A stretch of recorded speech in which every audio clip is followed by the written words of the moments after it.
Alrighty, let's get this show on the road. I think I've been delayed and more than enough. My apologies, everyone. Whew, that music feels loud. Let me... Oh, you guys can't even hear it. I am so scattered today. I am so sorry about that. There we go. That's better. And then go in here. Yep, perfect. Alright, so we are now beginning the March of the Dwarves. I hope you guys are excited. I'm already quite surprised by how positive of a response the idea of this event has been. So, you know, it's things are looking good. Let's get our wet palette wet.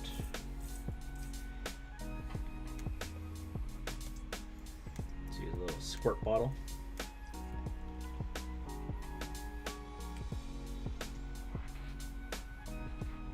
So, for the March of the Dwarves, have been going around and collecting up some dwarf minis. This collection I've got is mostly from Mantic here. Here, you know what? Something's missing. I don't have tea. Give me one moment. Or my black gloves, for that matter. Alright. I am just not here, I tell you. There we go. You know what? I need to put that on a shuffle. And I feel like it's still too loud. That's a little bit better. There we go.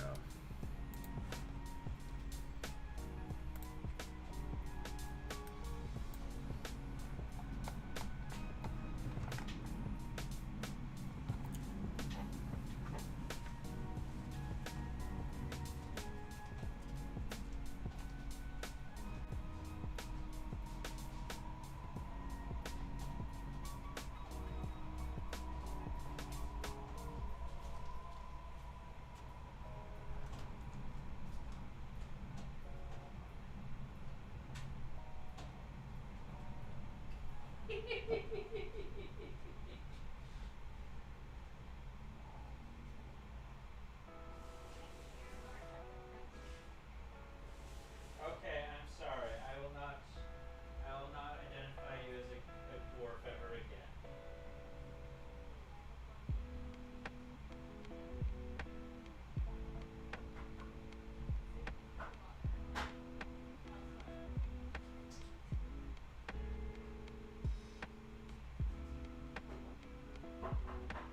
I'm sorry. I think I misheard that.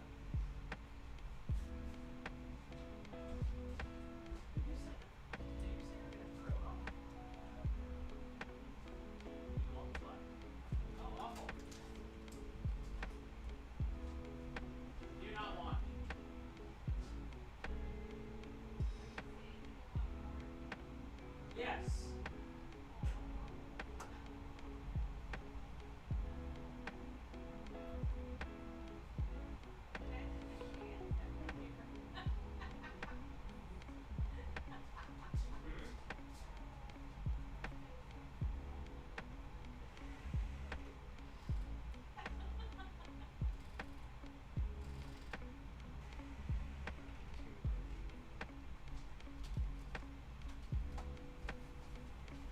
Hey, Zelda.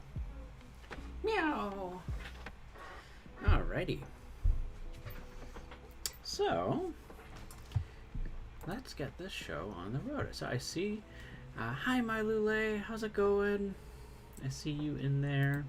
So let's take a look at some of these dwarfs that I was showing earlier in the Discord server. Sorry I had to step away there for a moment, just had to go pour myself some tea.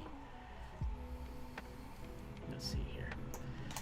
So, do I have that open still? Oh my goodness, I still have that open. Hi! Alright.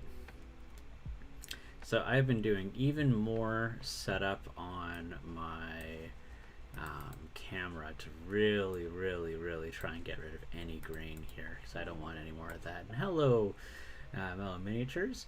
I'm quiet. Okay. Let's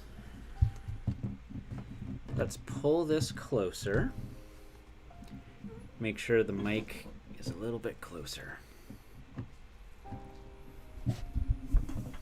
Alright, so get that as close as I can. And then I'm going to go and turn that up just a little bit more, just by another decibel or so. Is that better? Can you hear me better now? I think it's also because it's the beginning of the stream. Progressively, as I talk, I'm going to talk louder. Especially after I start drinking my tea.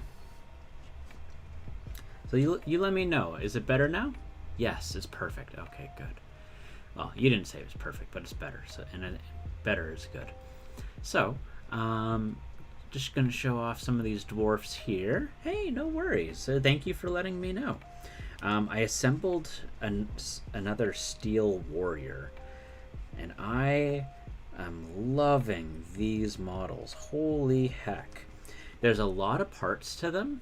Can hear you loud and clear. Fantastic. So, lots and lots of parts in assembly. It's a little finicky, specifically with this model, because this hose here is a separate piece, but I'm loving these. So to give you an idea of like how much work it took to get this guy here put together. So his legs are one piece.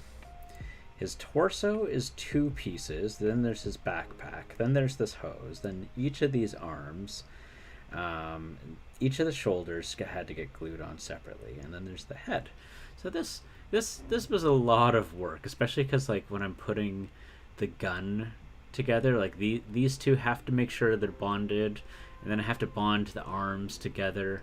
And I'm a little bit of a rusher when it comes to assembly. I don't like spending a lot of time on it. Hello, Kale. How's it going? I'm just sharing some of the dwarves that I was assembling from Mantic Games. I wasn't able to prime any of them last night, so what I'm going to do is I'm going to paint this lovely dwarf here from our friend Mallius Miniatures, located in Canada. He sounds like a modern space marine build. Yeah, he's a lot of... It's definitely very similar to a regular modern space marine. It's definitely not like a push fit. And then there was this. Oh, Jotun Wolf Art, thank you for the follow. So yeah, it is, by the way, for everyone who's here, I'm seeing a couple more people are flowing in. It is March of the Dwarves. So I'm going to be doing nothing but dwarf-related minis all month long. And feel free to participate. I'm gonna try and do a raffle at the end of the month. Depending on what my budget's like, is gonna depend on what kind of prizes I can, send forth. But I am gonna try and do a raffle. So if you want to partake in it, be sure to use the hashtag March of the Dwarves. So I'm going to put that in the chat right here. If you put that on social media, yeah, Jotun, it's going to be March of the Dwarves. I'm doing a community event, so it's just for funsies. You don't really have to do anything except for paint up some dwarves. Or, if you don't do miniature painting, you could draw dwarves, you could write a story about dwarves. It's not going to be a... Hello, King Danzy. It's not going to be a painting competition, so it doesn't have to do with talent or anything like that. Because I wanted to make it really open and accessible. So you just send in something. The easiest way for me to keep track of your stuff is if you join on the Discord. So you can find that by in the panels below. Yeah, look at everyone. It's fantastic. Um, so yeah, I would like to try and do a raffle. More details on that aren't going to be found out until maybe the 15th. Always answer the call to come out. I'm doing well, King Dancy. Thank you. I'm just going to be painting up some dwarves. And I've got here the Mantic Games dwarves. I'm going to be using them for the game one page rules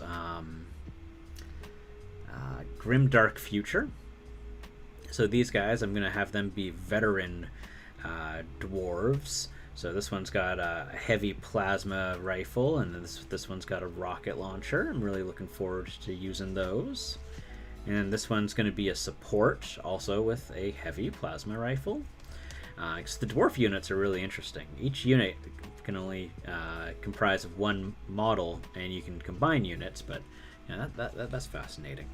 And then they've got this here. This is called an Iron Guardian, or sorry, was it Iron Ancestral Guardian? I can't remember. Iron Ancestor, I think is what it's called. So the idea is that the oldest dwarves go and they build these kind of.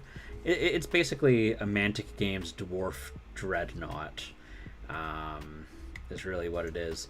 It's made of a softer plastic, and it was a little bit of a hard time for me to get used to working with that, because plastic glue doesn't really cooperate very well with this material. So I had to use. I'm allergic to super glue, so I did not use super glue. So I have this stuff called Better Ultimate Adhesive, and I use this. It works a lot better than super glue, but it takes a lot longer. I both paint minis and draw dwarves. They're your favorite fantasy race? Oh, that's awesome. This is the perfect event for you, Jotun. Anything for my coffee, buddy. Tomorrow, big day. Hello, Ellen Mitches. How's it going? Best of luck for you on your train trip.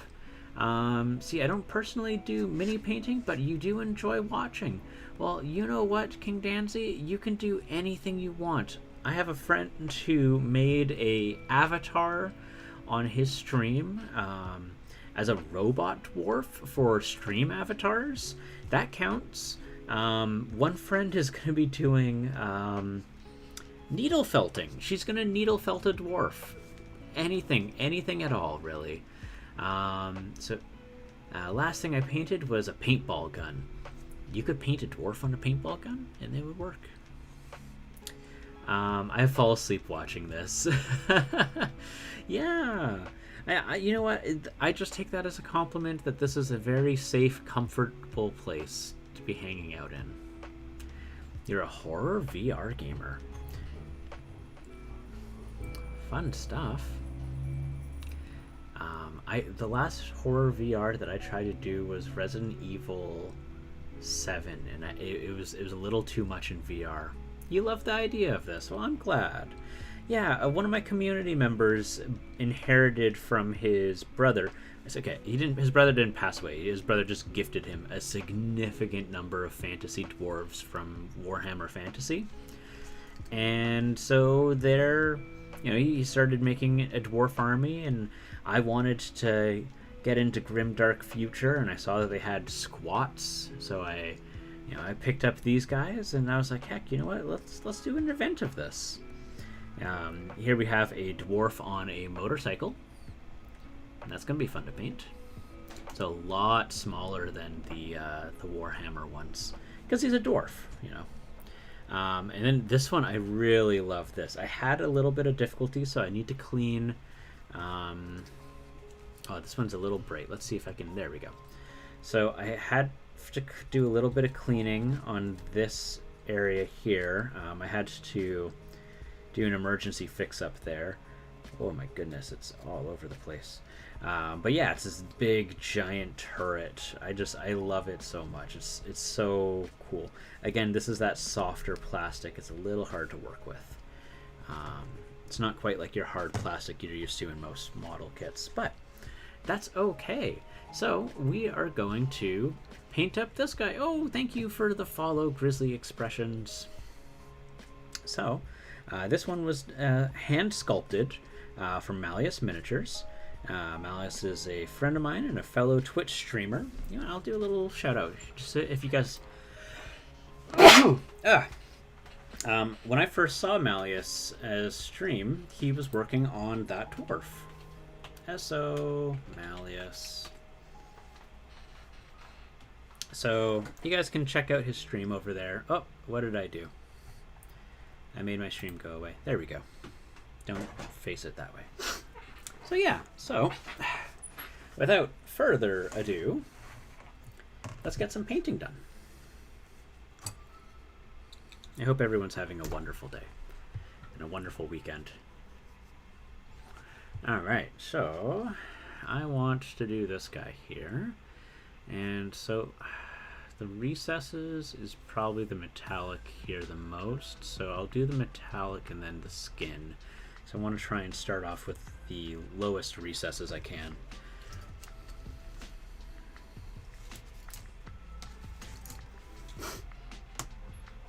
So, what do we got here? Nope, that's not what I want. Hey, what are you doing, Zelda? What are you doing, kitty cat?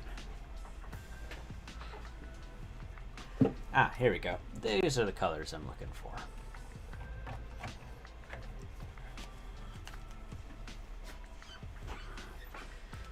Oh, I'm so glad. I've been painting nothing but Space Marines for the last, like, month, it feels like. And so having a change up here makes me very happy. I am a happy camper, I tell you.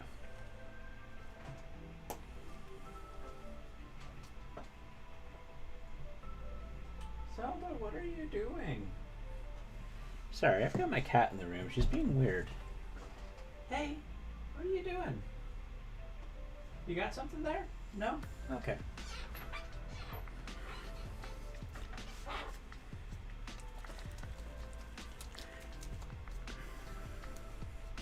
Twitch is a big community, so I can show love to everyone I can. Sure can. Kitty wants to help. Yeah, she's a funny one. I don't know if you heard about Zelda. Zelda is my cat that has anxiety.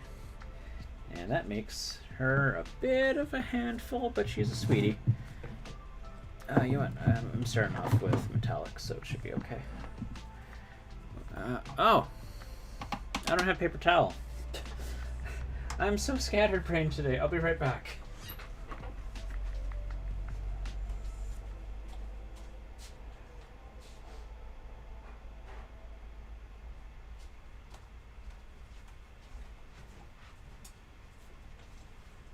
Okay. Back. Alright, so let's have that there. And where did I put my brush? There's my brush. Well, it's lovely to have you here, Kale. I still need to go hang out on some of your streams, but thank you for beating me to it. I really appreciate having you here. Whoop. Yeah, she's doing better than she was before, so that's the best thing I can say there.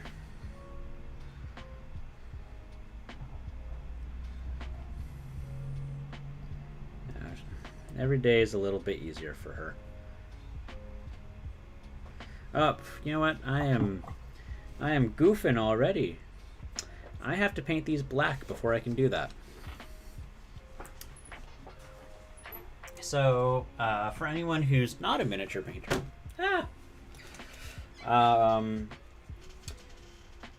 using true metallic metals, they're going to be most reflective if you paint them off of a glossy black.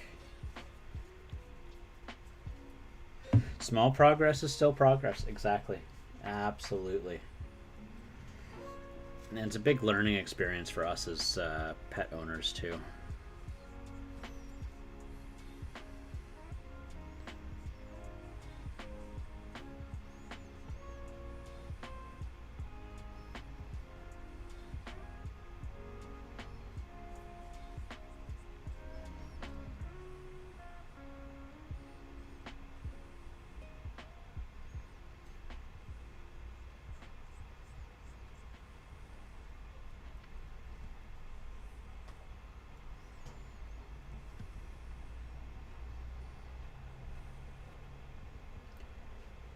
So, has anyone got any projects they're working on?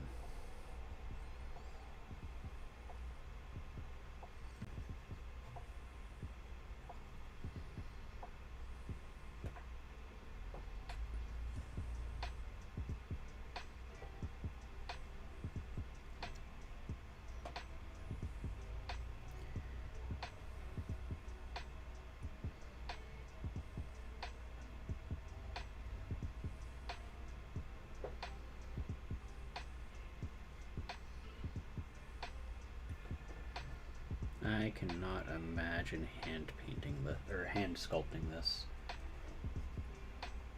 Oh, hello there. Thank you there, King, for the host. I really appreciate that.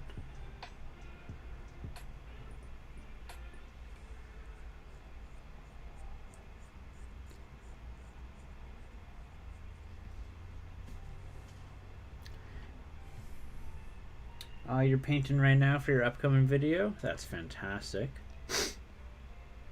I don't have a Twitch link for you, but Mellow Miniatures. Oh, Jotun, thank you for also hosting. I appreciate that. You guys are blasting me with so much positivity back to back. My brain is melting. Yeah, Mellow Miniatures is a YouTuber located in the UK. Different than myself. I do not have a clone of myself hanging in the chat. So yeah, if you get a chance, you go and give him a subscribe. Subscribes are free. If you're not a big fan of the content, you can always change that later. But just a nice little way of showing some support. YouTubers' subscriptions are really, really beneficial because after 80 subscriptions, I think, or 80 subscribers, they're allowed to have their custom URL, which I have been really hoping to be able to do myself. So I would love to have my own custom URL, but you know, something to consider.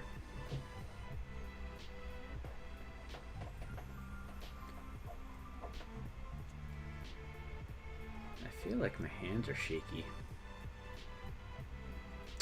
I don't think I had enough cereal. Decided to give your Mauler Fiend a makeover instead of painting your... You already started painting your dwarves, though. You've already started the celebration. Mylule has this beautiful skibber miniature of a dwarf in a pool floater. It's fantastic. Oh. If anyone's not familiar with who Skibber Miniatures are, they are a company in Poland. I believe, I might be wrong, but I believe Skibber is a former sculptor for Games Workshop. And then he decided to go solo. I could be wrong on the details on that. Let's fix that. That's not quite right. And there we go. Let's make that a little more sturdy.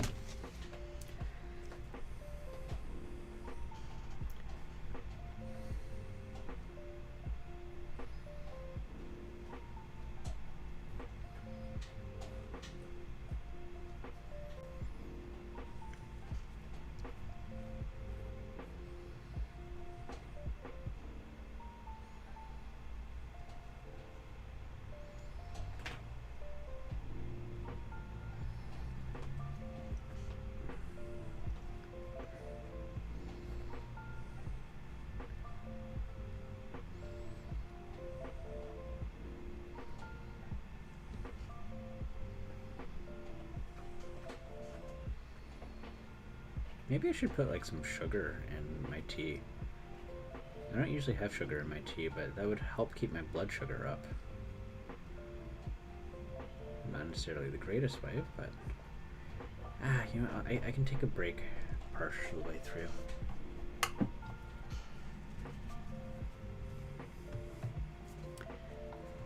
Let's seeing... It looks really blue on the screen. Let me fix that a little bit for you guys. There we go. That's a little better.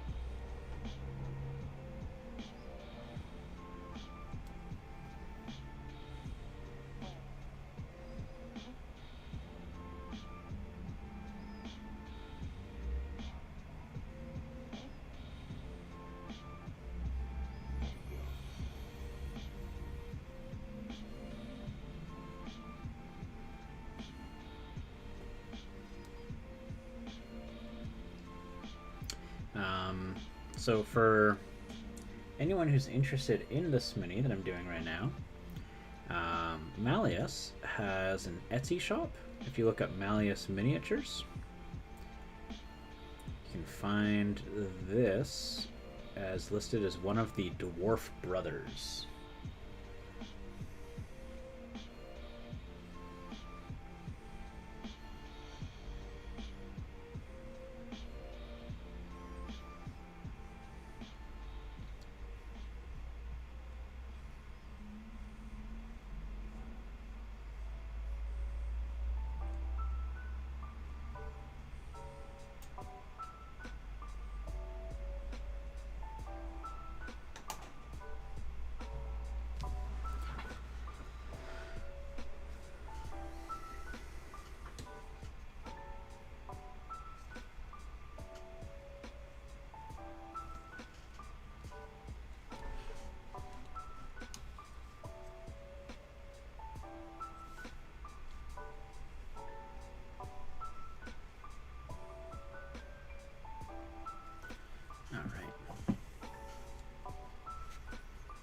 Now we can go in with this.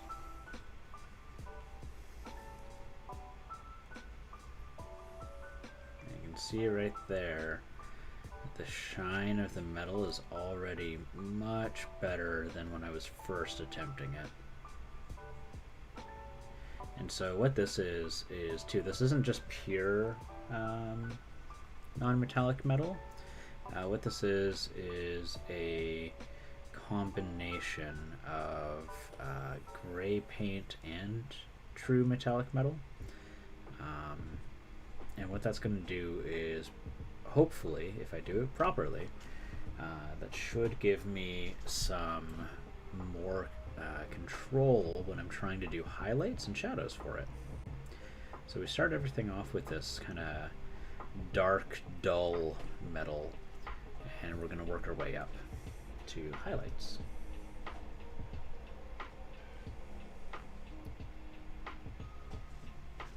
And for the areas that I want it to make it darker, what I can do is I can use inks, because the translucency of the ink is going to still show the metal. It's still going to have a little bit of reflectivity to it, but it's going to just tone down the color. What are you doing, cat? I can hear you. What are you doing? You little weirdo.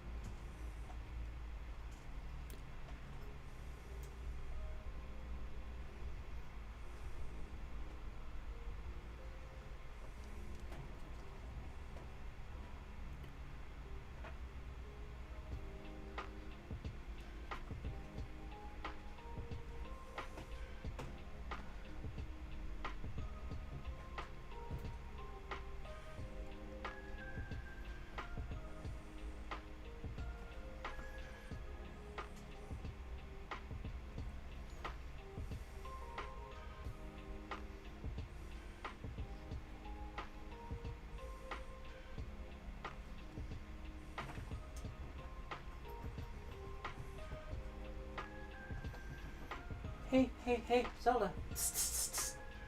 don't scratch yourself too much. Hey, kitty. So one of the things that she does a lot, as part of her anxiety, she'll scratch herself a lot around the shoulders.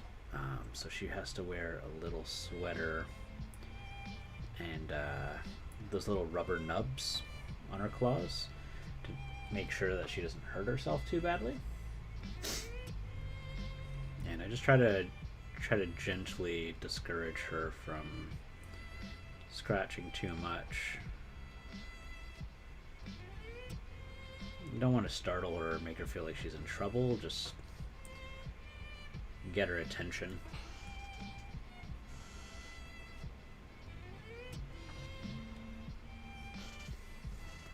And sometimes I think that she might not be able to hear very well.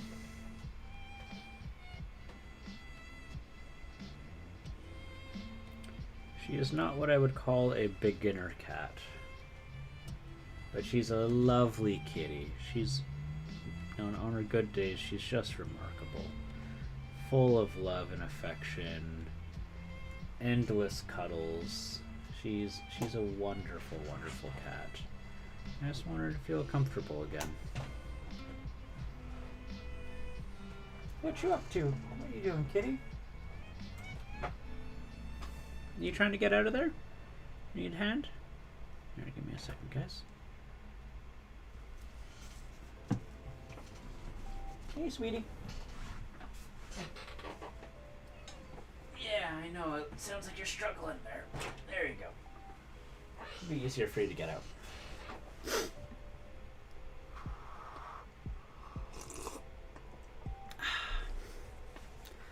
Alright, so if I go and I pull up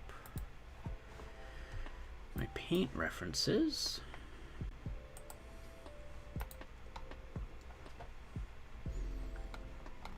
is it under art or is it under paint? There we go. Open a new tab. And then I had my skin reference with the really creepy dude.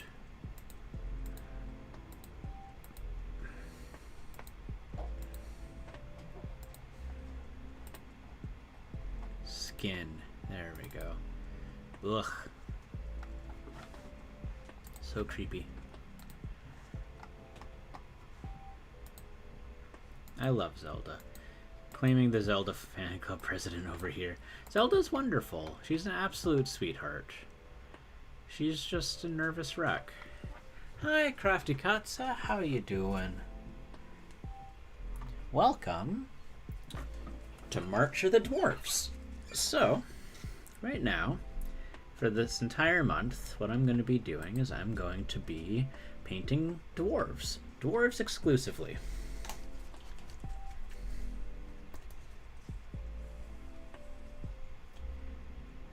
And, oh, icky. There we go.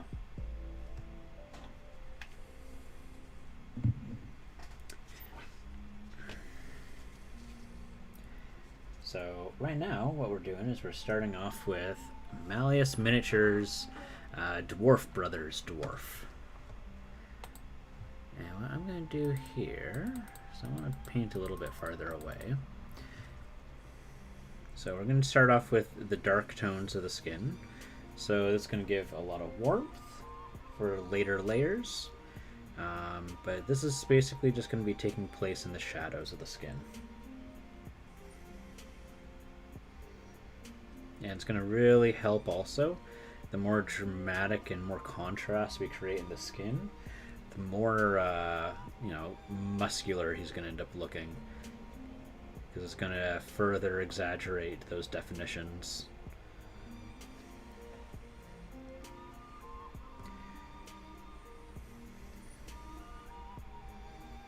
Actually, let me pull up his brother, because I can show you how he turned out.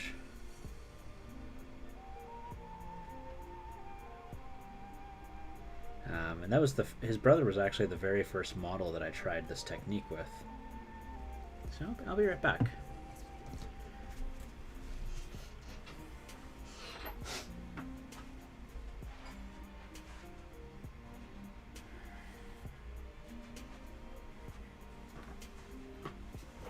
Yeah, with painting miniatures with acrylics, it works better to start with your darks and then work your way to your lights. So like this is how the brother turned out. And I'm going to be using all the same techniques on him on this one as I did on this one. And actually, this is the very first dwarf I had ever painted. I had never painted a dwarf before this model. I saw it and I fell in love with it, and I was like, I have to paint that dwarf. That's just overall a great looking miniature.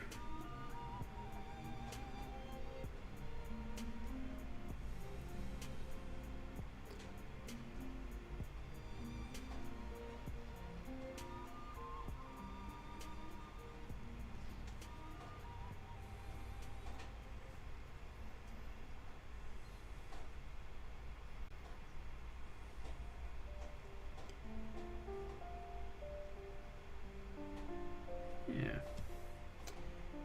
Hey, you're welcome to join in with the event too, Katza. So it's not restricted to any particular craft medium. Basically, the idea is just it's open to everyone, not just miniature painting. And what you can do is like you can make a resin dwarf. You could make a painting of a dwarf. Making Tangles is doing a dwarf illustration of dwarves literally marching. Spiky Kina is going to be doing a needle felting dwarf. It's kind of a fun little thing, and going to be sharing it under the hashtag March of the Dwarves. Oh, he's got a ring. I never noticed he had a ring before. See, that's not something you see very often on a miniature. You've been making an anvil. That's true. That's totally true.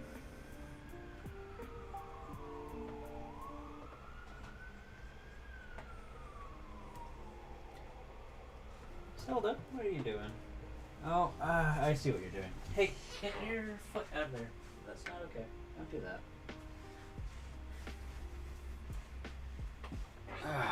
That cat. Gave her some snacks before stream so she wouldn't be too worried about getting fed.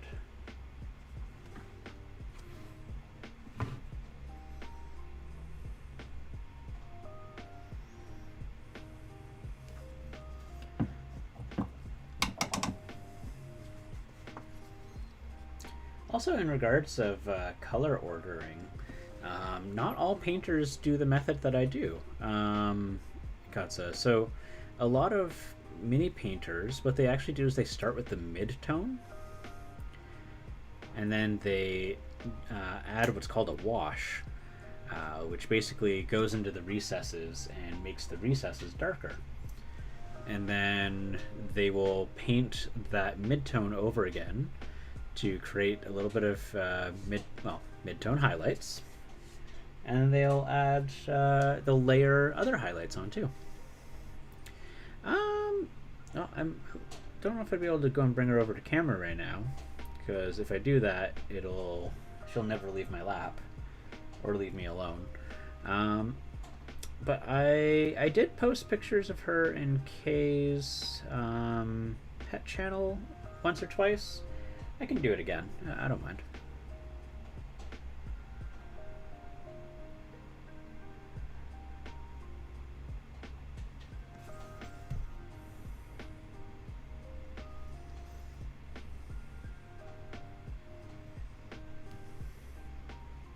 She's got lighter colorations than Ganon does. And she's usually not hanging out with me during the stream. She's been doing it a little bit more often lately, but for the most part, she hasn't. She is a snuggle bug, yes. She gets a lot of comfort and security out of it. And if she had her way, she would not leave my lap. She would sleep in the bed with me whenever I'm laying down. So actually one of the ways that I help her with her anxiety is if she's a little too anxious, I'll lay her down on the bed or a couch. I'll wrap her in a blanket so that she feels like she's being embraced, and I'll lie down with her for a little bit. And then, because obviously I can't lay on the couch all day, what I'll do is I'll take 1 or 2 pillows, and I'll put one pillow on top of her to add a little bit of pressure, and then a second pillow up next to her so that she feels like she's spooning. And she'll stay there for hours like that.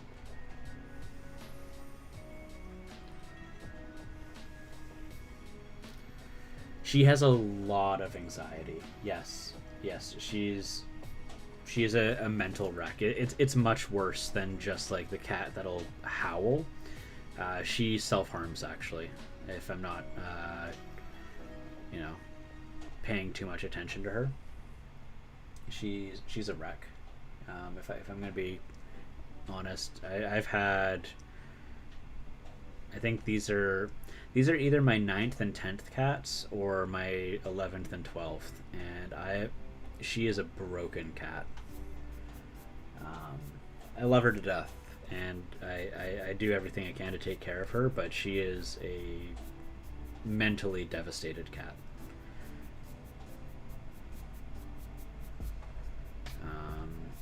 I tried getting her on some medications, and the meds that we tried didn't quite work. I'm not writing off medications.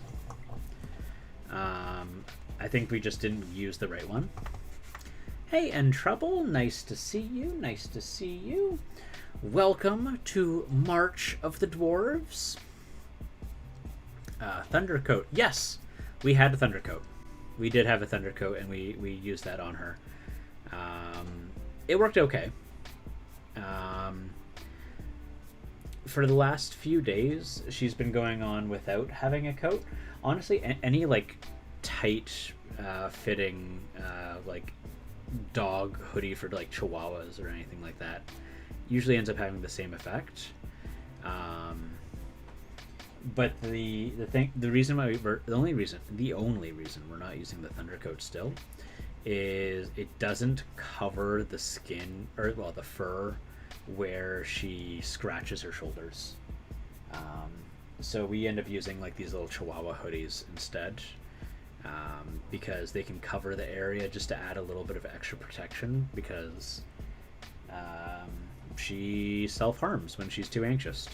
She'll endlessly scratch her shoulders until she bleeds. So she has these little caps, cute little rubber caps that help basically just make sure that she doesn't cut her skin, but it's rough. It is absolutely rough.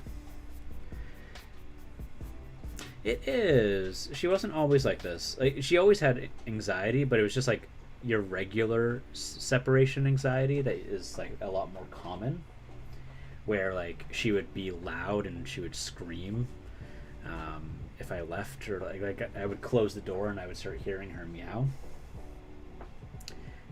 but nothing to this extent. Never seen this before in a cat. Yeah, like the like those, like, yeah, I've had those cats. I've seen those cats. Her brother will do that sometimes. He got over it for the most part, but how are you doing, N Trouble? N Trouble, yesterday I think I briefly mentioned March of the Dwarves with you. Did I give you the whole spiel of what's going on?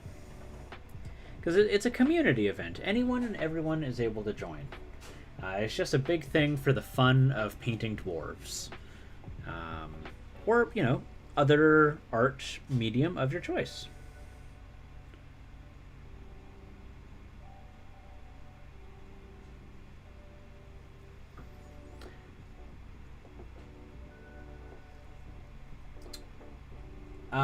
It was a traumatic event. She had a very bad incident with some. Well, okay, I shouldn't say it's average little children not knowing how to handle cats, but she's never had that kind of experience before. It happened to both her and her brother, and she had a much harder time coping with it than he did. basically just kids chasing cats and trying to pet them, and I wasn't there to stop it. So, yeah, March of the Dwarfs. So, what is going on is for the entire month, I myself, no one else has to dedicate their whole month. I'm just doing it because this is my idea. I'm going to be painting dwarves, nothing but dwarves. Sci-fi dwarves, fantasy dwarves, the whole works, right? And basically, there's a hashtag. It's hashtag March of the Dwarves. And people in the community can, share their dwarfy creations. Ideally, it would be preferred if they're new dwarf creations. It's a nice little moment to let your unpainted dwarves shine. And at the end of the month, what I'm going to do is on stream, I'm going to go through the hashtags. I'm going to go through my Discord. And I'm just going to, we're going to share and celebrate everyone's dwarfy dwarfs. And I'm hoping I can do a raffle. This is obviously budget allowing, but I would like to do a raffle. It's not going to be a paint competition. I need to make that clear. It is not a paint competition. It has nothing to do with skill. It is about participation. You guys participate, and I will enter you in the raffle.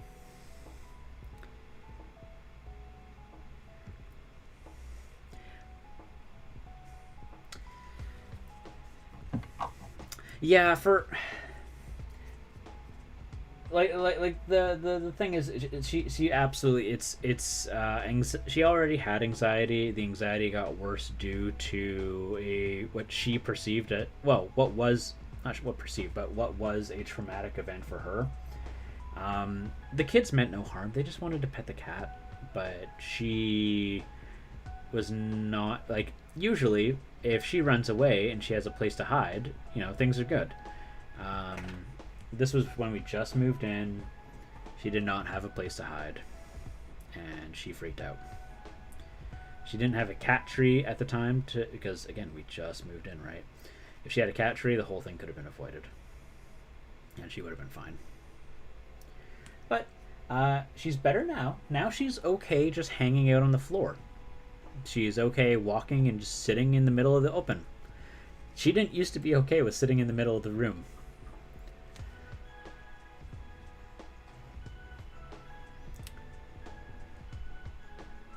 Whoa!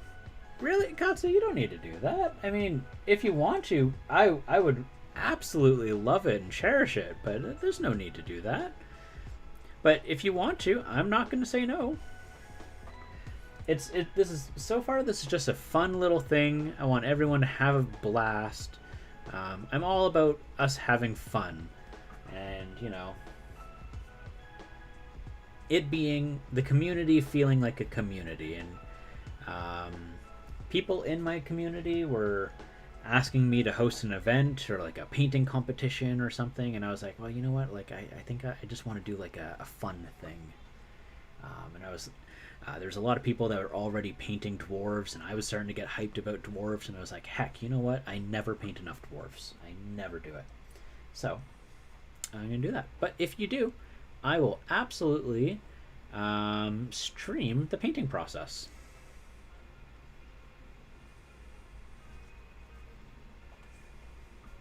Because I would be gratefully appreciative of that. And if you want, I can even send it back to you after I've painted it. But I mean, as is, you're a remarkable artist of all crafts. I don't think I would do much of a better job than you would. My 4 boxes of cosplay. Would you mind helping with the shipping? I can totally cover the shipping. I can cover the shipping 100%. If you're going to put time and effort into something like that, I would want to do that. Let's see here.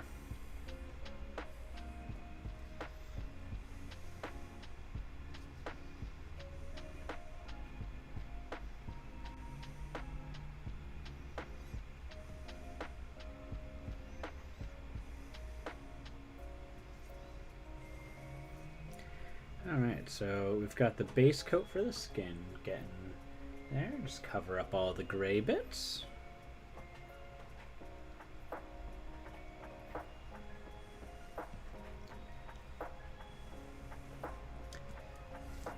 Whoop.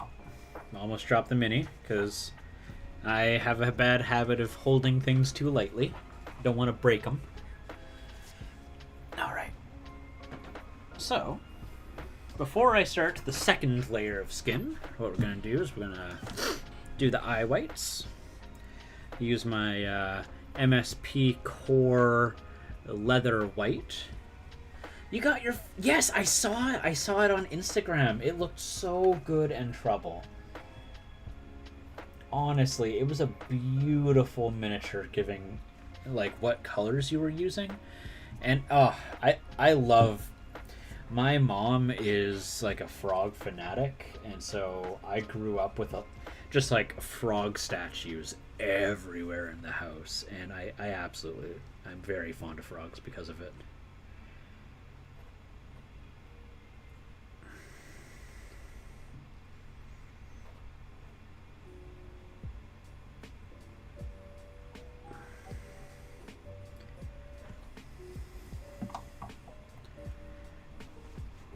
Non-toxic material in the hobby.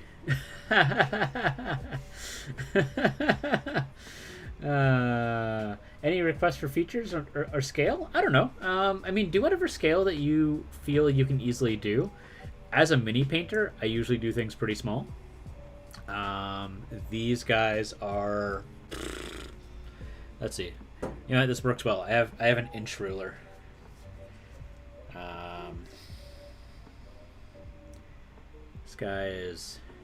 This guy is like exactly 1 inch. But that is a super tiny scale. So you do whatever the smallest you feel comfortable with. I'm cool with it just being sitting around and, you know, hanging out. But yeah, I see. That's why you were saying non-toxic. Yes. It is super important to try and be safe in hobbying. I was reckless for a very long time and now have an allergy to super glue because of it. So for everyone, just ideally have 2 windows open. You know, it sucks. Once you're allergic to super glue, there's nothing to stop it. It's awful. So I, like, quite literally when I use, like, anything with like nauseous fumes, like this is what I'm using, like and I'm using that like with an open window and everything, and it's just like I've got a HEPA filter on my desk, a HEPA and carbon filter together. It's ridiculous, right? But like the thing is, like I screwed up, I messed up, and that is what ended up happening to me. Yeah, super glue has really bad fumes. Let's see here. What are the warning labels on it? I tore mine off. I don't have warning labels on my super glue. Yeah. Varnish spray today, and a list of dangers is a bit too long to feel comfy. Yeah, exactly. Yep. Yep. It's rough. Let's see, what was I going to do? I was going to look at my reference. One air purifier, a dust collector, and a proper mask. Yep, it's not easy getting those things right now either. Okay, what color would I call that? That looks like a barbarian flesh tone. Or... no, it's not heavy skin tone. It's a little closer to tanned flesh. Yeah, that's tanned flesh.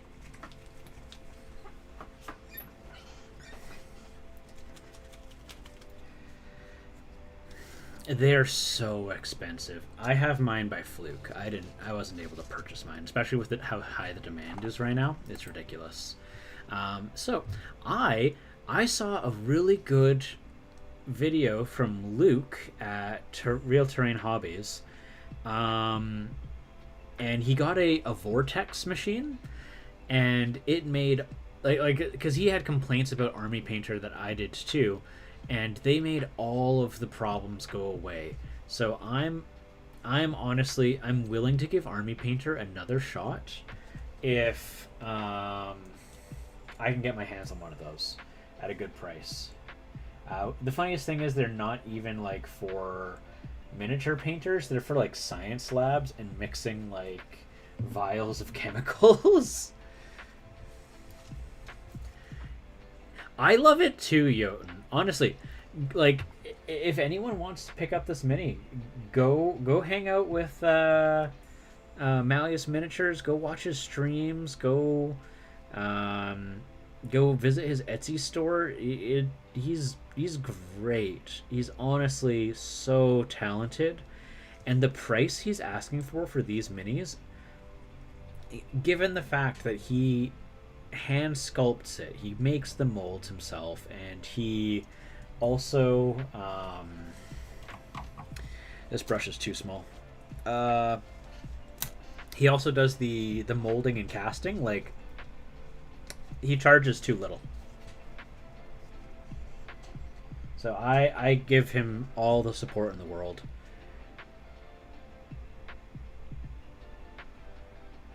So we're just gonna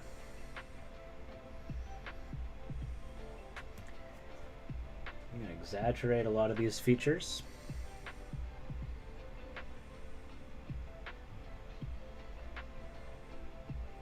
We're gonna paint almost everything on the skin, leaving just like the crevices.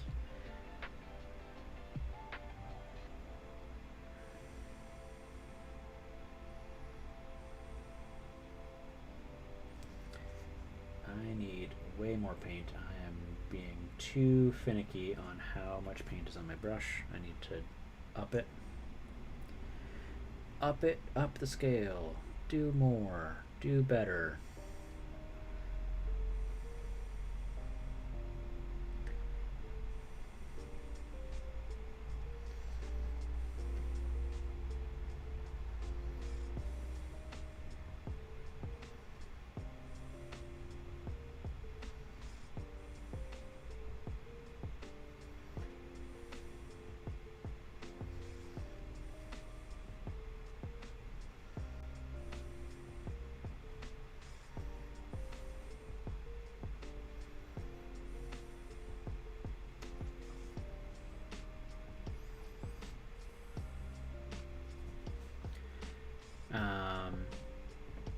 For a cheap air purifier and dust collector, spend over 100. Yep. Oh yeah, absolutely. I love the Dwarf pure paintings bigger than that. That's awesome. Yeah.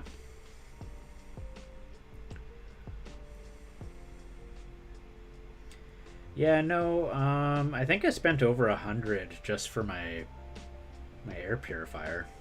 Like, just for having the HEPA filter. Like, I wasn't gonna cheap out on it. Safety is, oof. Gotta do your stuff safely.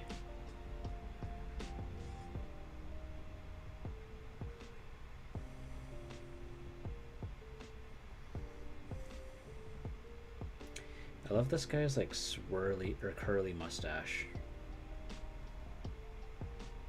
Like, can we just have like a moment of like appreciation for that mustache?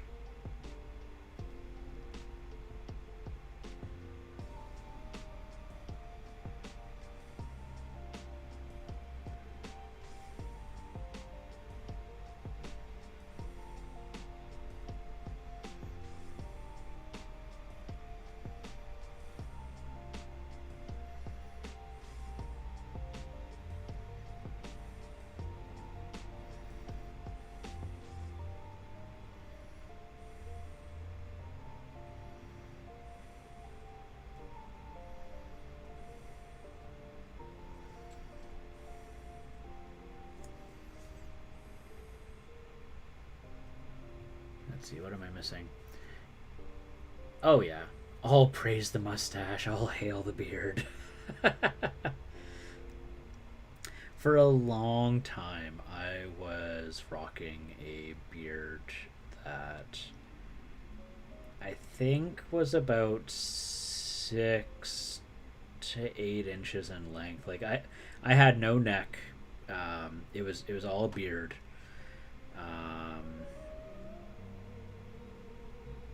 And actually, I took a photo of it. Let me see if I had a photo of it pretty recently. Where is this photo? Because I sent it over to my friend Mia Mercury because she wanted to partake in the event, and I was like, well, do you want a reference of a really big beard? So I sent it over to her.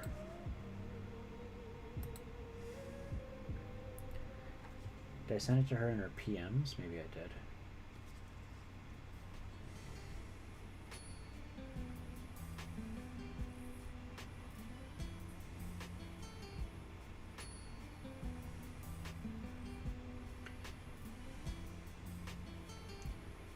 Lately, I've been wanting to have much shorter beards. Like, I have a beard, but I like to keep it much shorter. Otherwise, I look like a baby. Look like a baby otherwise. Let's see here. So if I open that, actually no, I don't need to open it. That I would just do that. Close that. If I go here, if I open up the references, and I go here, no, that's not what I'm wanting. Here, and I go down to preview. This one, yeah.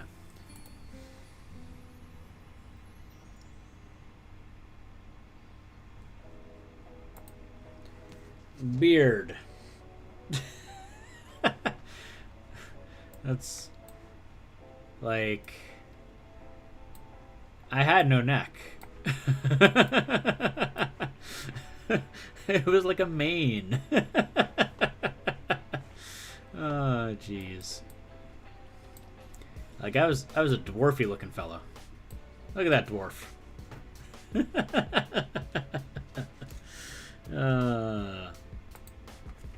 I did the dwarves proud. Yeah, I don't do that anymore. that was too much.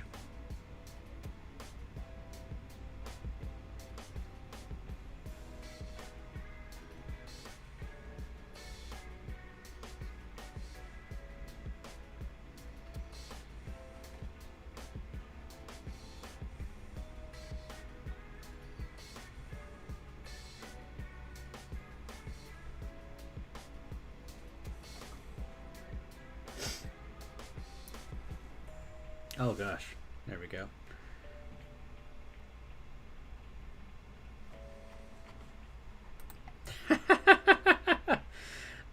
I would say that yeah, if you're going for a visually feminine look, a beard can often be detracting from that, or at the very least would make it that you have to put extra effort into other areas.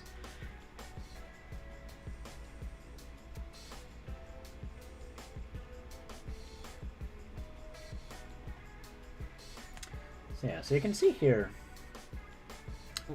by doing these kind of, oof, nope, that was too much. There we go. By leaving these areas in, like these shadows, what we're doing here is we're really emphasizing like tone and definition, right? Like it makes the shapes look harder and is in the end going to make this a more muscular looking dwarf.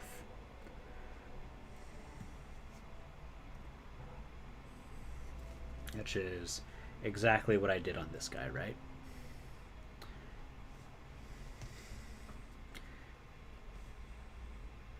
Oh, absolutely. No, and that's exactly why I phrased it the way I did. That it can be detracting. Not necessarily that it is. Where I live, there is a lady who she absolutely takes great pride in her facial hair. She's got this big flowing beard, and you know, she says, you know, how did she put it? It was that she doesn't feel the need to have to change her appearance based off of how others expect her to look, which I have so much respect for, right? Also, if you have PCOS, which is a condition that some women can have, it can result in them growing facial hair. So yeah. But exactly, to each their own. It all depends on what you want to do, right? Like if you end up growing facial hair, it's easy to remove. You know, just gotta take some work, but you know.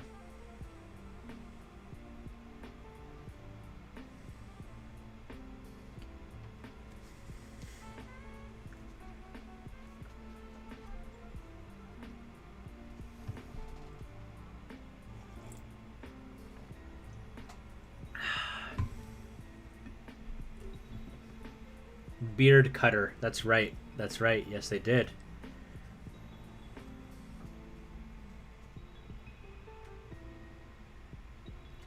I mean, like, I also get it too, right? Like, um, despite the fact that I did just say, you know, removing your beard is, you know, easy.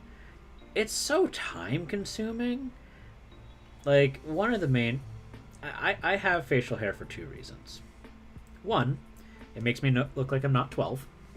I have a baby face. I know I have a baby face. I, a few months ago, shaved my beard too close, too short, because I used an electric razor. And I looked like a baby. And I was not happy about it. So, you know, the second thing is it's time consuming. I can't stand doing it. Man, like razor shaving? No thanks. Ugh. Ugh. The worst. I mean, some people find it like relaxing. I don't.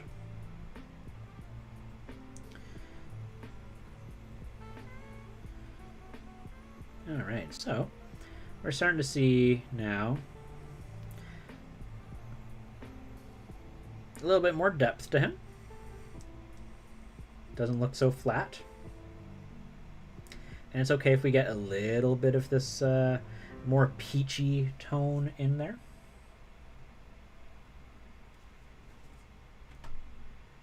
Personal grooming is absolutely time consuming. So like to all like the people that like have this expectation that women should shave their legs, shave their armpits, you know, among other places, I say nay. Just like you do what you find comfortable. I'm not gonna try and like pressure people into how they need to groom their bodies. Which is the same response that I give people when, you know, they're like, if you're non-binary, why do you have a beard? Like, man, you don't get to tell me how to take care of my body. And the same way for the ladies. So, you know, never feel pressured to have to adhere to the look that other people are demanding that you make an effort to shave what is visible. But in regards to my face, I will pay someone to rip out every root every month. There you go, In Trouble. There you go. And you know what? If that makes you feel comfortable and happy, that's what makes you feel comfortable and happy. And I celebrate that. What's most important is not how you look, it's how you feel. And if how you look affects how you feel, you take action. That is my philosophy on that.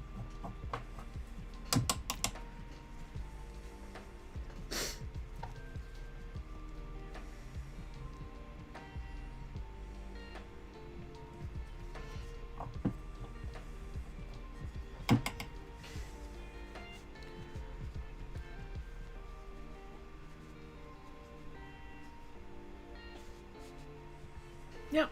Yep. Well, the thing is, too, right? Like, technically speaking, we have hairs all over our entire body. It's just most of them are really teeny tiny, right? As you call them to kids, they're peach fuzz, is what they refer, you know, prepubescent facial hair to, or as. It's peach fuzz.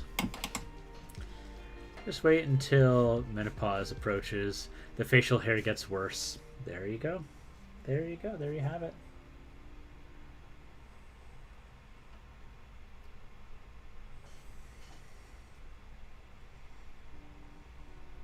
And that's more of a question of anything, just because I want to make sure that my understanding is correct.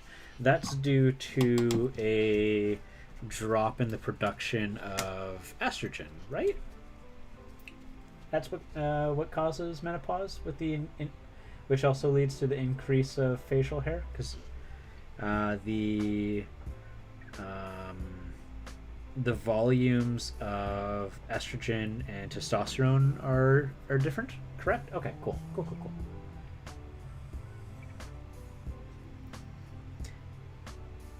Yeah, not asking to be nosy. Just want to make sure my understanding is up to date. Yeah, that's gonna be hard on the body.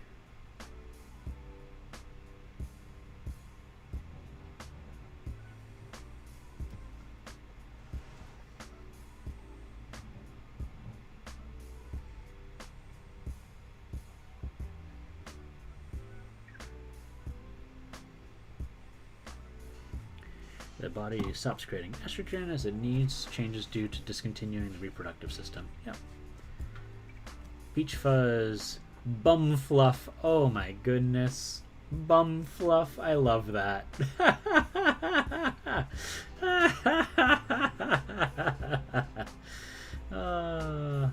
Not as much. Yeah. That's what I thought. It was just going to be a drop. Which is stressful still, nonetheless, to the body. Like, changes in the hormones are, even to the slightest degree, can have quite the impact. All right, so before I continue layering the skin, something that who the heck was I learning this from? I think I learned this from Hobbies for Happiness. So I'm gonna zoom in here. So now, my instinct is to finish highlighting the skin before I even try the eye. That is not the best way to do this. The best way to do this is to do the eye dots before I continue to do anything else. Because if I miss and I end up hitting this, like this eye flap he's got here, it is going to create more work for me to fix it later than it is to fix it now. So, and what I learned from Squidmar Miniatures is you want to use a micron pen. I could use a paintbrush, but why? Why do that when I can just use this teeny tiny pen? And I can hold this as long as I can, and it's not going to dry out. So I'm going to go here, we're going to go...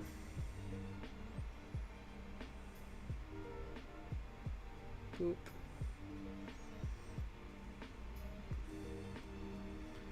And then we're going to go over here.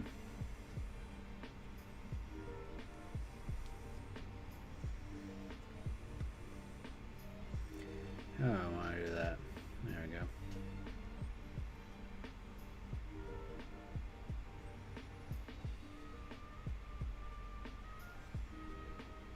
Nope, not actually getting it. I'm gonna have to go off screen on this one.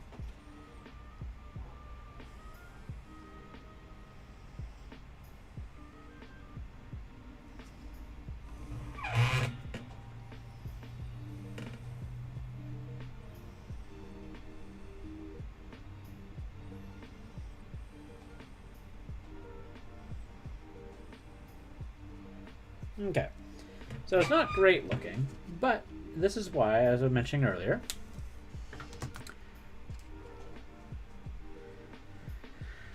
I'm going to be backwards, so I'm gonna... Oh yeah, no. I believe it's an effort to wind up kids, but I don't really know. Oh, in terms of bum fluff, yeah. Yeah, bum fluff as in like mustache hair, like prepubescent mustache. I mustache you a question. Ho, ho, ho, ho, ho, ho. Ah, there we go. That's the color I'm looking for.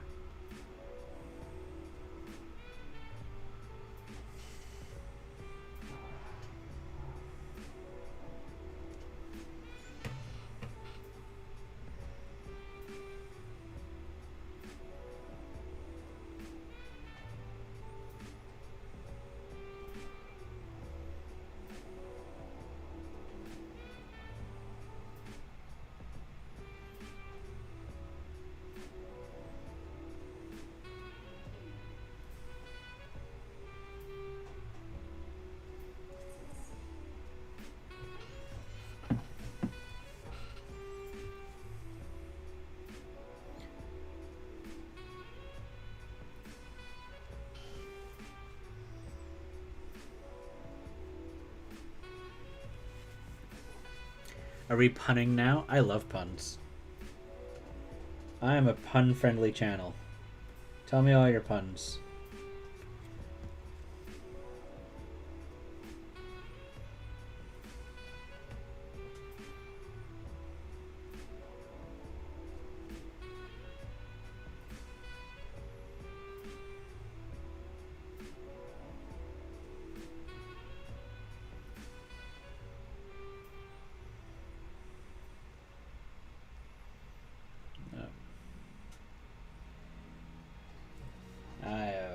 Erased his eye. Whoops. Oh well. That happens. I'm not really happy with how the eye whites turned out anyways. There we go. Is that a little bit better? It's a little bit better. I had a dream where I saw a new color, but I think it was a pigment of my imagination.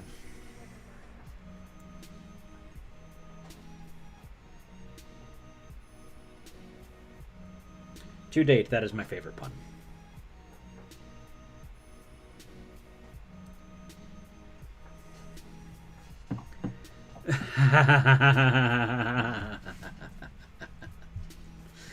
I like that, Jotun.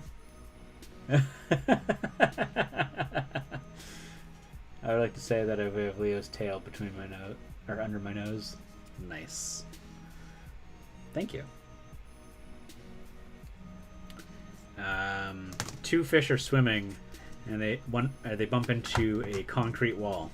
One looks at the other and says, "Damn."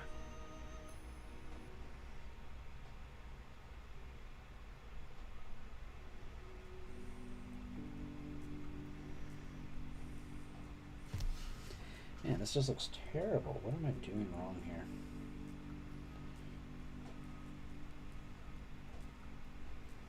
I think what I need to do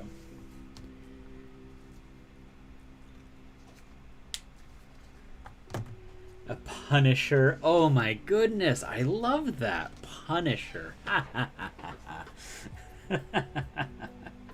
Okay, let's see here. I need to make that area around the eye. So like one of the things I'm finding here is the crevice that eye sits in is a little deep. You know what? Let's do this. What we'll do is before we do anything else, we'll that looks like a cat hair. What we can do is we can paint up the hair. Now this is a off-white. This is one of my favorite off-whites, leather white from MSP core. If I do that, it's going to get rid of more of the grays. What I'm going to do is I'm going to use a gray wash after this. I usually don't use washes, but in this case, for hair, I will sometimes make an exception. Am I even in the camera, Chris? What are you doing?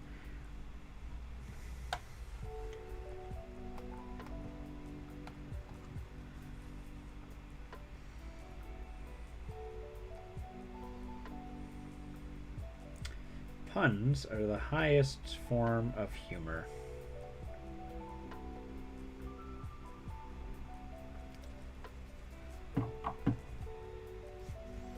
Did you hear the one in the news about the Norwegian army? They put barcodes on all the ships so that when they come into port, they can Scandinavian. Scandinavian. Oh my goodness, I love that one. Jotun, if you know who Giggling Geekette is, she is also a pun enthusiast. She is a dad joke enthusiast. And if she does not already know that one, then she will quite love that. Your favorite off-white is linen white. Very close. Is linen white also an MSP core color? I might have that one. I don't know.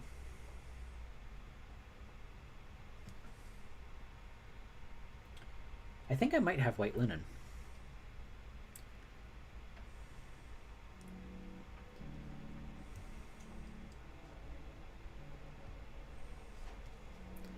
$9061. Let me check. I think I have that one. Is this it right here? I've got pure white. I've got model color off-white, and I've got splintered bone. Oh, maybe I don't have linen white. I could have swore that I did. Splintered bone is another nice good one.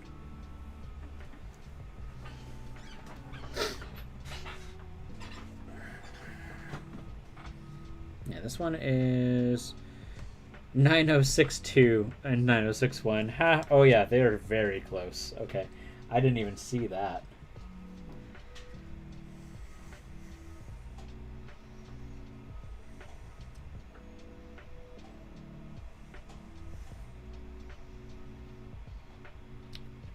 How does the ocean say hi? It waves.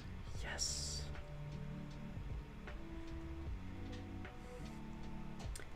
As much as I love dad jokes and puns, I do think we should probably limit just how many we say. Otherwise, they lose their punch. Gotta savor them like a fine wine. And catch those who are not expecting dad jokes off their guard. Ho ho ho ho ho ho ho ho ho.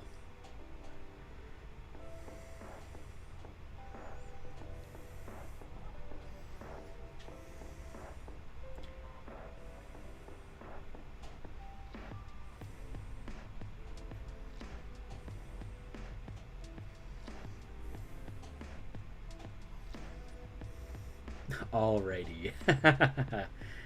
So don't get me wrong, I'm not opposed to the dad jokes. But, you know, it's kind of like having a cake. The best bite is the first bite. After a while, you get desensitized to the flavor of the cake, and then you're just eating out of instinct. So I picked up a protest for more cats and led an angry mob of cat lovers. Well, what game were they playing?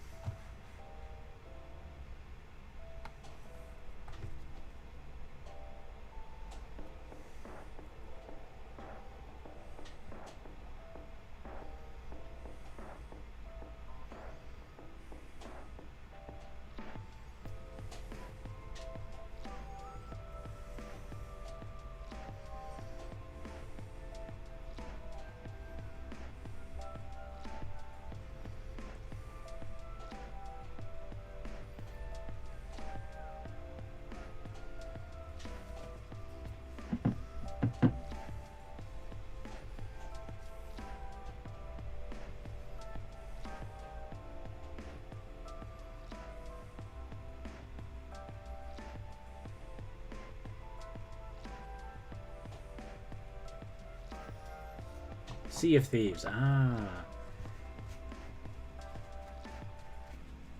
And focus. You're out of frame and just... There we go. Alright. And let's get that focus back in here. There we go. Thank you for the heads up. I always appreciate people letting me know that I'm out of frame.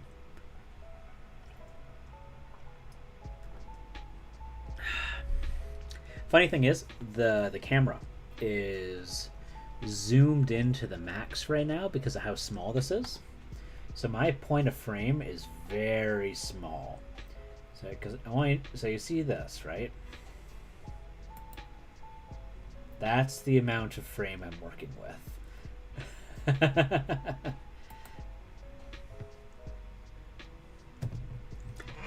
Cat puns, eh? Well, would it be fair to say that the lack of cat puns is a catastrophe?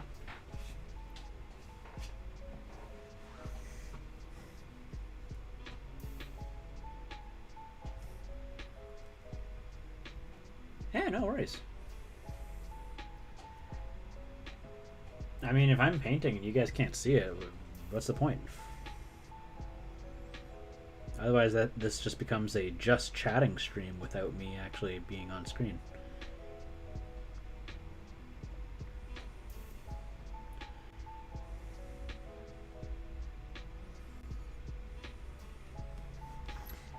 Absolute. Meet you. Yeah, I get you. I get you. You beat me to it.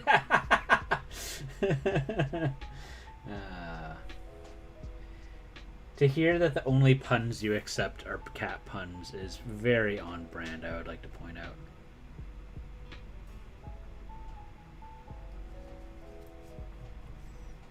That was perfectly timed, sir. Well, thank you.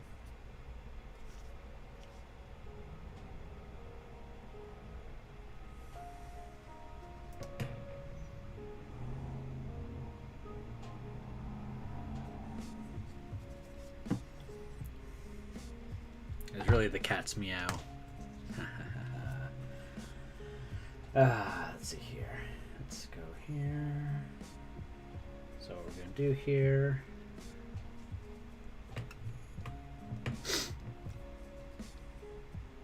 The cat's pajamas. Yeah.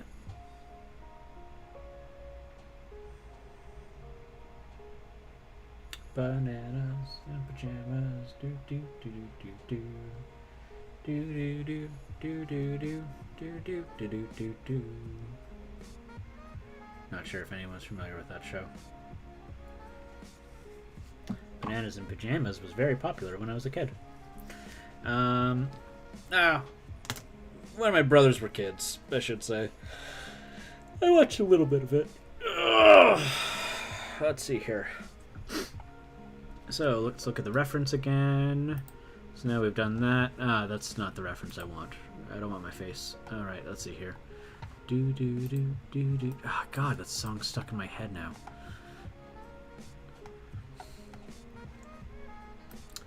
Yeah, it was a fun show. Burp, burp, burp. Let's see here. What would I call that flesh tone? That was a little peachy. It's... I guess I could achieve that by mixing that with a cadmium flesh.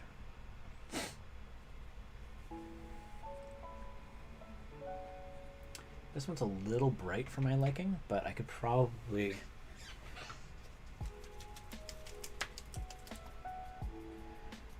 achieve that.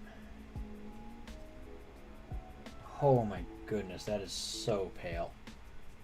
That is so pale.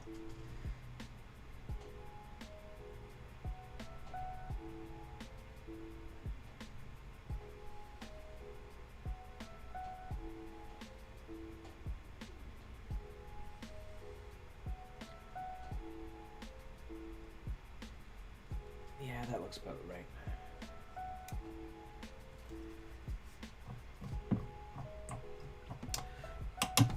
You know what? If you wanted to do a cat onesie dwarf, I would do it. I would paint it. I would put it up on display. A dwarf in a cat onesie? Yeah. Cat dwarf is like fantastic. I love that idea.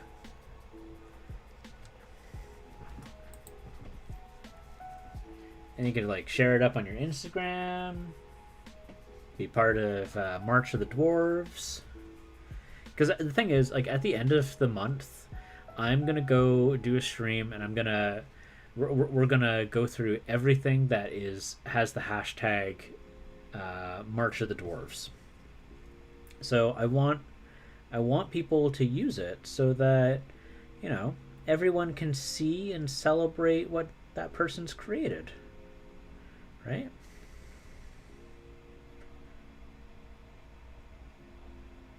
And, you know, people can go and follow that person, and, you know, hopefully everyone gets something out of it. And it's just hecking fun. Like, Katsa, it could even be something like the Seven Dwarves, like Grumpy in a cat onesie. Like, oh my god, actually that'd be like super cool. A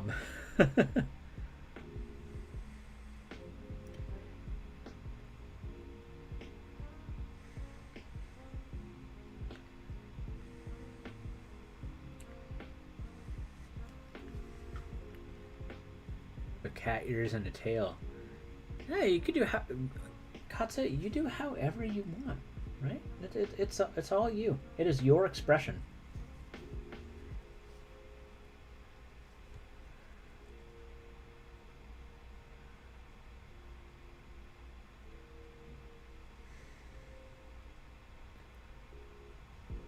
Oh, I know what I'm doing that makes it look so weird. Okay, I can fix that.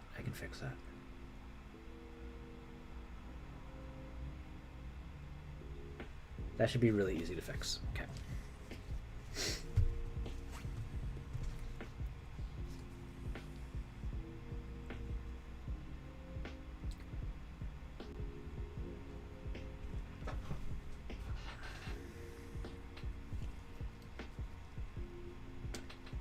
Who's to say that Grumpy doesn't wear a onesie, right? Unless we go and we break into his bedroom, we don't know. I don't hear anyone saying that he doesn't. Besides, isn't... Oh, wait, no. Sleep. I was thinking of... What's his name? The one that doesn't talk.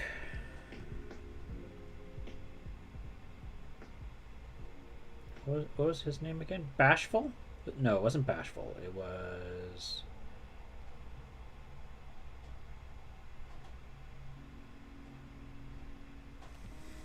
Dopey. Dopey, that's it. Yeah, because Dopey was mute. Which is pretty offensive by today's standards.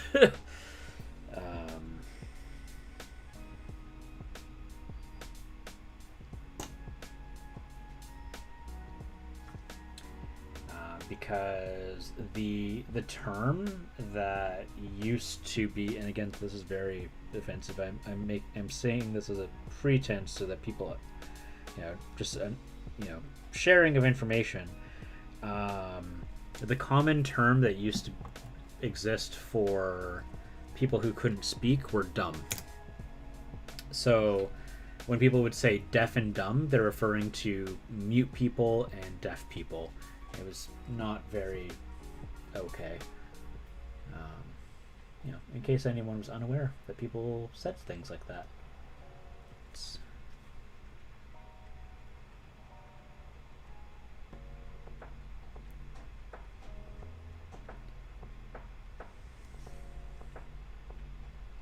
So the fact that they're calling him Dopey is both a comment on his smarts and the fact that he cannot speak.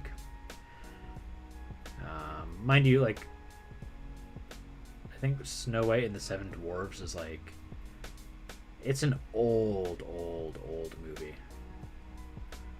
if I recall correctly. Is it one of Disney's first? Others would know better than me on that.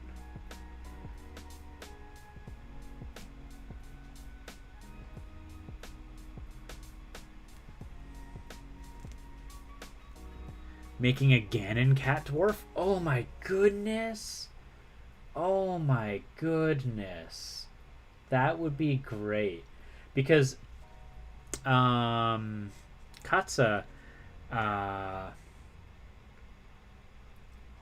the emote that Warlock Quill made, Ganon has a beard.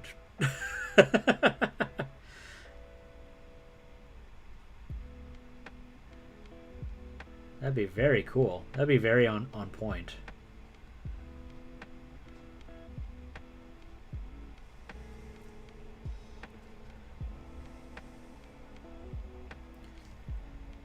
It was, yeah, it was. That's what I thought. It was Disney's very first film. Yeah, which explains why they have that kind of. They're basically using a derogative term. I didn't want to say it incorrectly. I was pretty sure, but none of the dwarves wear anything but their costumes. We see. Oh, we do see their beds. That's true. I'm a massive Disney nerd. But you'll allow it. You hear that? The council has spoken. You could do whatever the heck you want. Okay, if it's something that I would absolutely love, your idea of Ganon as a dwarf is on point. I would cherish something like that forever.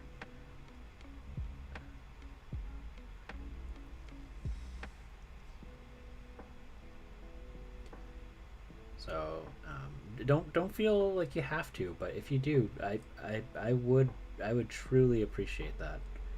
That'd be very sweet of you, Katsa.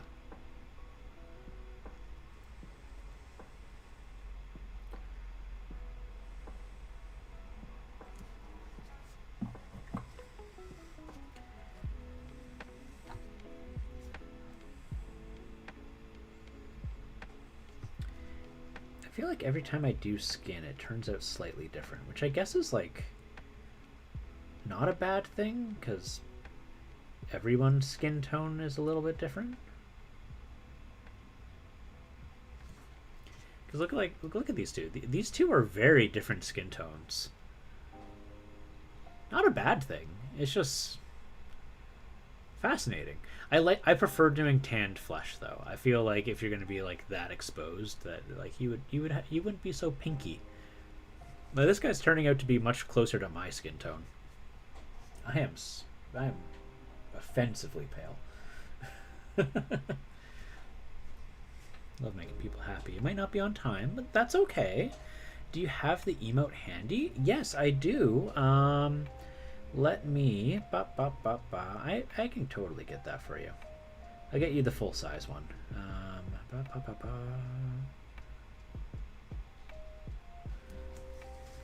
I'm so happy I'm finally painting this guy. Alright, let's see here. Let's pull this up. And I can share it for everyone who does not know what I'm referring to when we talk about a emote of Ganon. Oh my heck. You know, I should just pull it up straight from Instagram.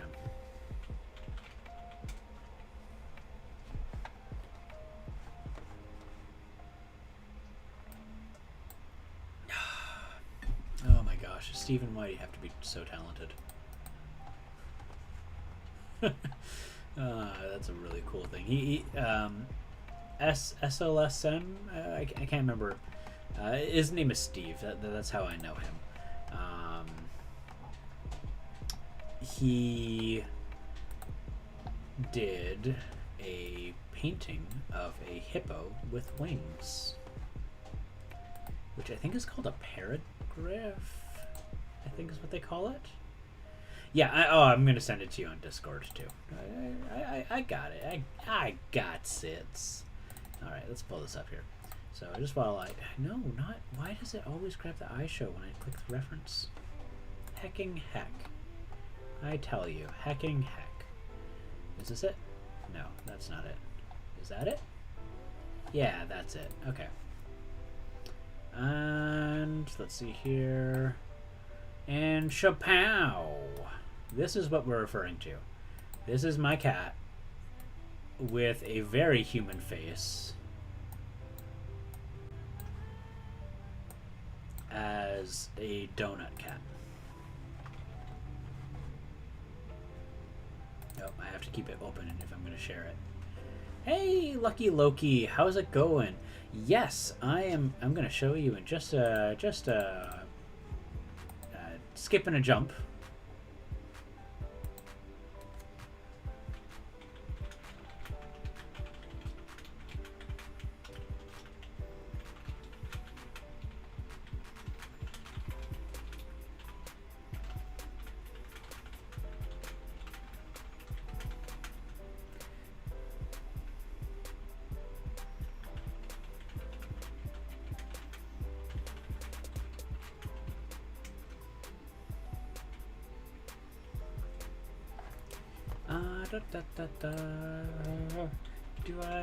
There we go, yeah. And bam. Glitter stuck to okay, I expect there to be glitter stuck to it just on the preface that it is going to be made in your workshop. You had a weird day today. Well, hopefully it wasn't a bad weird. But yes, this is the dwarf that I'm working on right now. Loki. I'm plotting sculpting. So this is the dwarf that comes with this dwarf here. They are simply referred to as the Dwarf Brothers from Mallius Miniatures.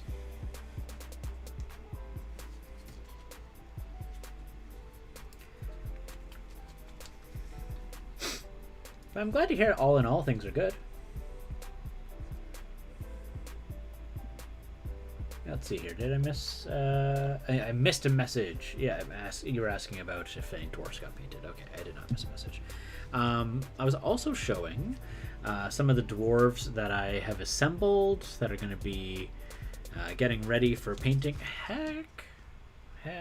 Let's stop doing that.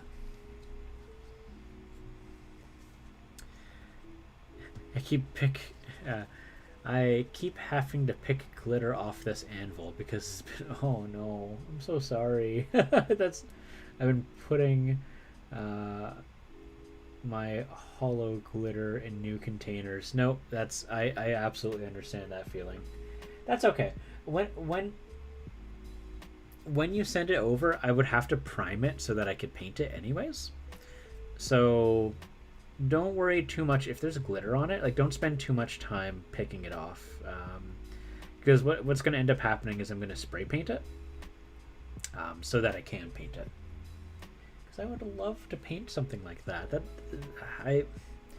I'm very touched that you would offer something like that, because I know it would take a lot of time to do a sculpture.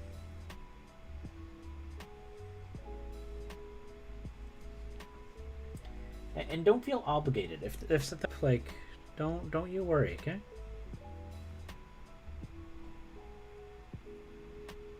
I know you've said it, but like I know life comes up, so I wouldn't want you to feel like you have to do it or you'll feel guilty, okay?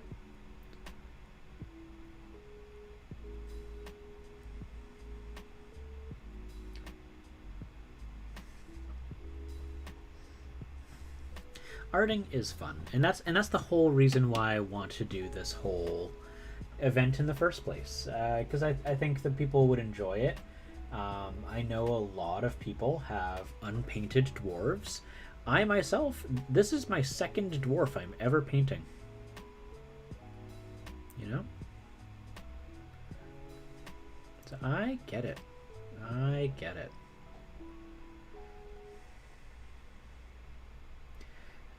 And when I started this event, I had like 3 or 4 people in my server being like, "This is perfect timing. I don't think I would be painting the dwarf minis I have if not for this event." So, people are getting some use out of it, which is like, yay, right? I don't know. I was touched that people even felt interested in the event at all. I'll be honest. I did not expect people to tell me that they would want to partake in it. All things, being real. Because in the past, like I have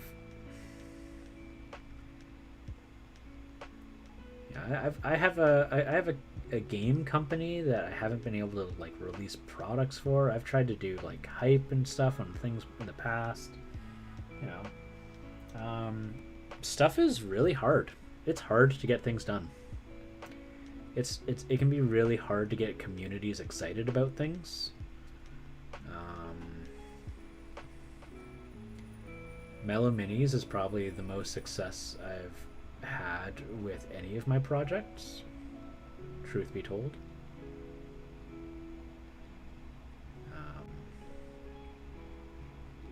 So I just want you guys all to know, like, this. I'm very sincerely, like, I'm flabbergasted that anyone partakes in any of this. I'm about 22 this year already. Yeah. Oh yeah, Loki. You are like the instigator of this whole event, which is like super fun. So thank you. I'm happy to sculpt something for you because I don't have to keep my clay pristine. Yeah, it doesn't have to be free of glitter. No. My only request is that there not be so much glitter that it has a bumpy surface. If there is, I might have to file a little bit, but that's fine. I think it's awesome. Honestly, I love dwarves. Right up your alley. So that was the thing. I've talked with a few people about it. I'm like, I think really, like, when it comes to dwarves, I think there's like 2 responses people have. It's either they absolutely love dwarves and dwarves are their favorite thing in fantasy, period. Or the response is, Like they don't dislike dwarves, but they're not as enthralled by dwarves. Like, dwarves are like a sometimes thing, like a snack, like a sometimes food. Glitter, cat hair, lint, etc. Oh man, I have to always like watch out for like cat hair when I'm painting. There we go, got a little bit of flashing there.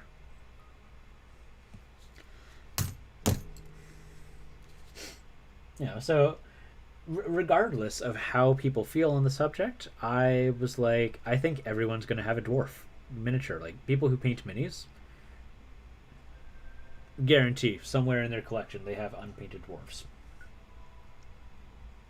So it felt like it was an event that people would be able to resonate with to an extent.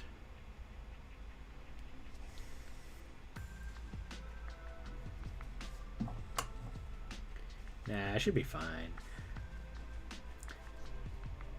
It's all up to you. I will say I can do, in terms of painting, I can make it look better if there's fur texturing. So I'll pull up an example. Whoop.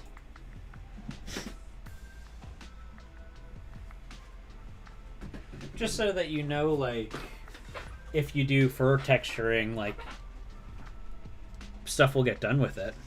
Now this thing is like all fur texture, but if you do like cover a bit of the light here, like I can do highlights and the like, and really make it pop more. Let's see here. I think there's just a little bit too much light. Should Ganon be holding anything? Gosh, waving an empty food bowl? Oh my gosh, that would be on point. Donut, food bowl. Such a brat. But yeah.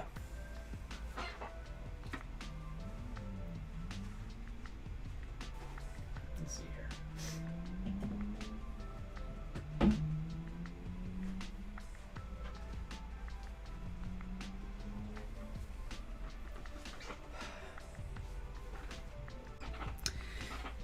Ganon is such a funny cat. I've never loved and been so frustrated with a cat so many times.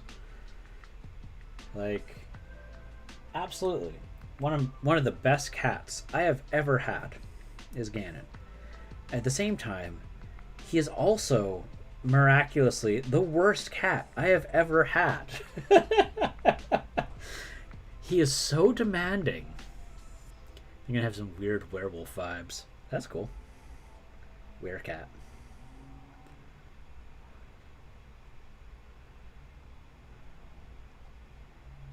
I like Werecat. It's like a were-tiger, except it's like way less threatening. So like, no, I'm not gonna eat you. Like, why would I eat you? You could potentially feed me food. Oh, I think that's supposed to be a neck there. Heck. Alright, well, I'll deal with that. Like, I want you to collect me food. If I eat you, you can't collect me food.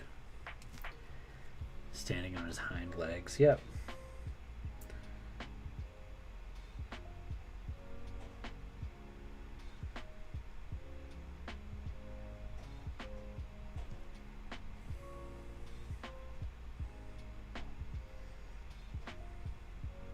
Got a little bit of like Big Wolf on Campus vibes. And that's a show I haven't seen in decades. You can measure things in decades now. I'm old. I'm not old. Slowly dying, but not old. I don't mean like I have like a terminal condition. I should preface that. Not dying in that sense, just in the dying in the sense that time is going by and everyone is dying it continuously. I'm not sick, so don't panic.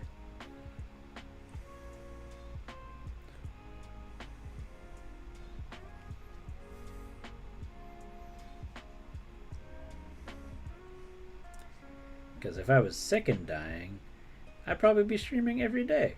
Because I'm Canadian and I would have healthcare and unemployment and, you know, wouldn't have to worry about an income like that.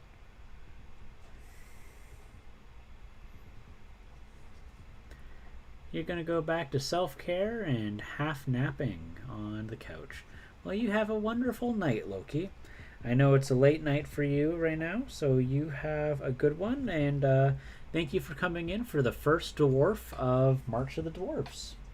Well, my first dwarf.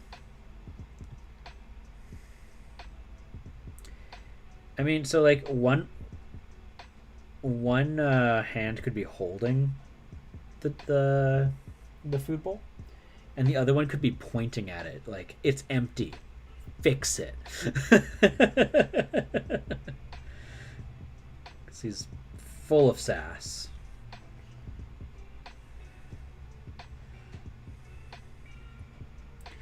Or another idea.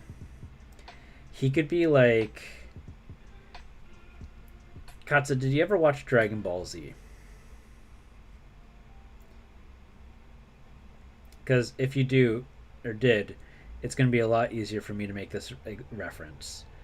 But like in Dragon Ball Z, they always had like their pose where they would like, their arms would be stretched backwards a little bit and they'd be screaming.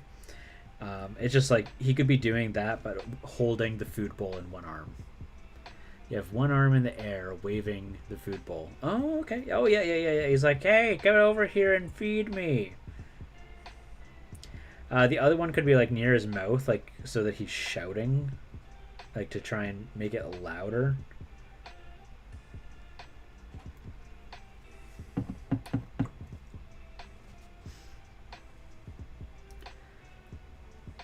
I love the feeling when you're so close to the 0 at the end of your sub count and sitting on 39, the road to 50. Bring it on. Oh, nice. Are you almost at 50 there, Mello? That's fantastic. Congratulations. See, you make proper YouTube videos. I do not.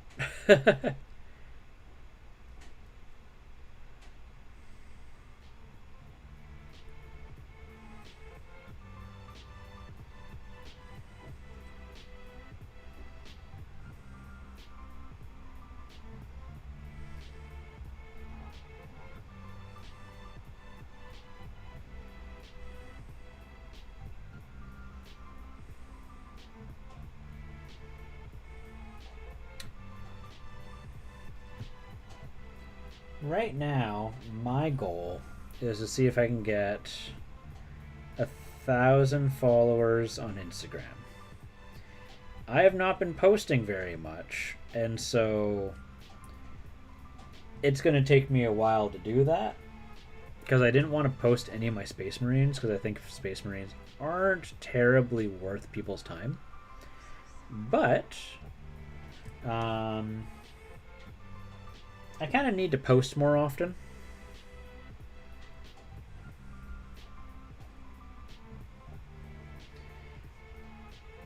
So now I'm not doing Space Marines. I'm really looking forward to using Instagram again.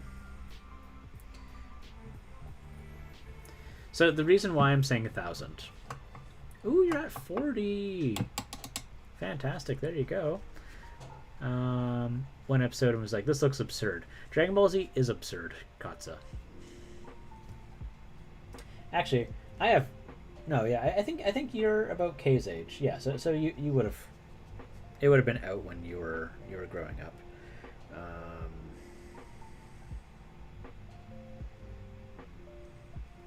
Because I was gonna say, if you're younger, it's just like it is not a show I would be able to watch today.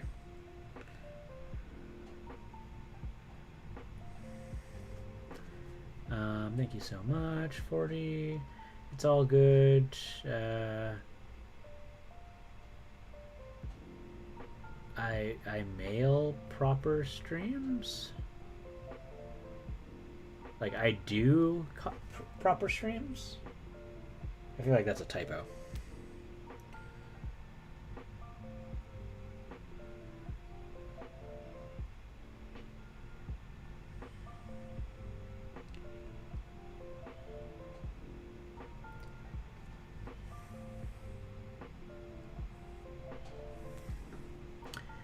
Two years older than K. Okay, there you go. Yeah, so you'd be closer to my age then. We're about the same age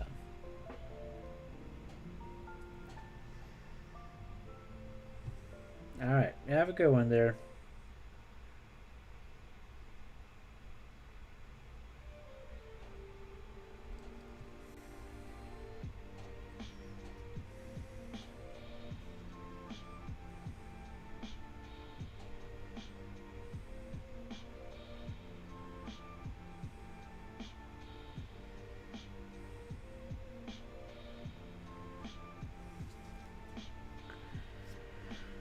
$27, and aren't you a little old to be counting halves?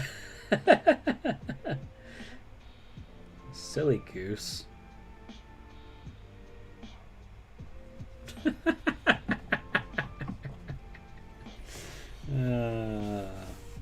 Too funny.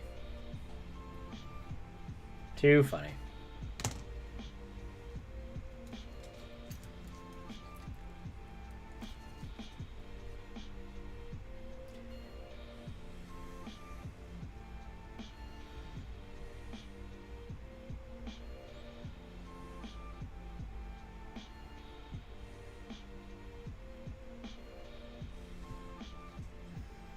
The half is important. Hello, Warlock's Quill.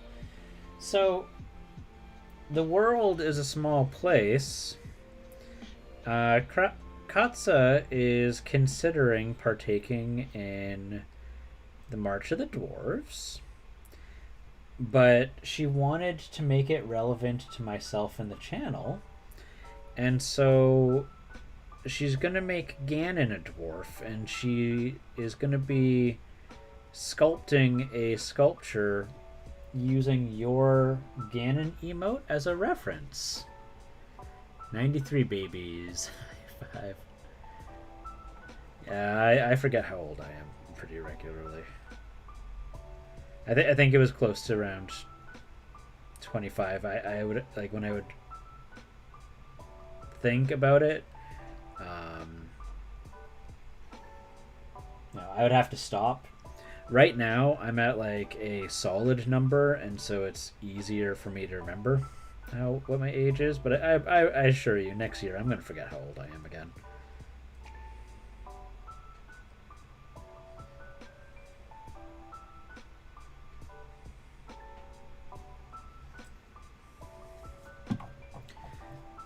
Yeah. She's wanting to do dwarf proper donut.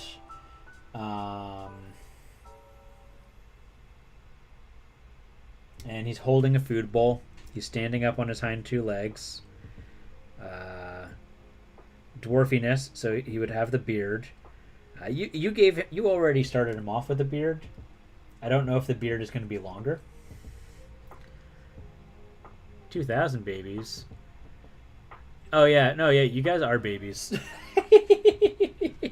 I say this because my brothers are 2,000 babies, and I am always calling them babies.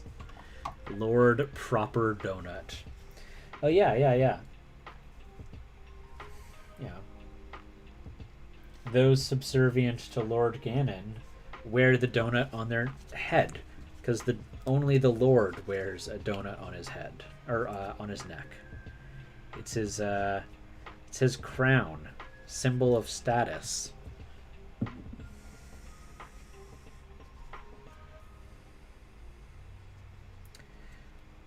Watch it. Warlock's next D&D character is going to be a warlock whose patron is like the great old one, Ganon. He's always hungering.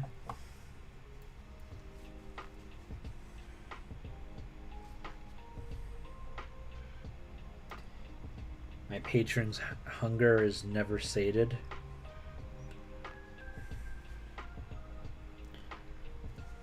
To sheer, why you no give me food? Standard outrage.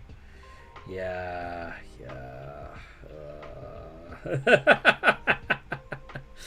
Oh, jeez. Don't you love me?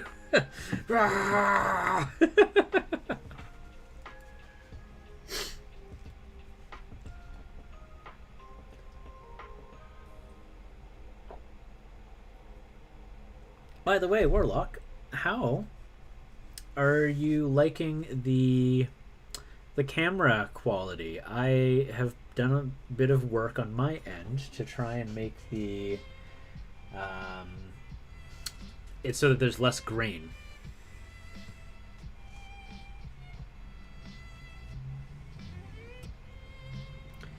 Because you haven't been here for a while. It should look different for you. Actually, I could probably even like lower the grain even more.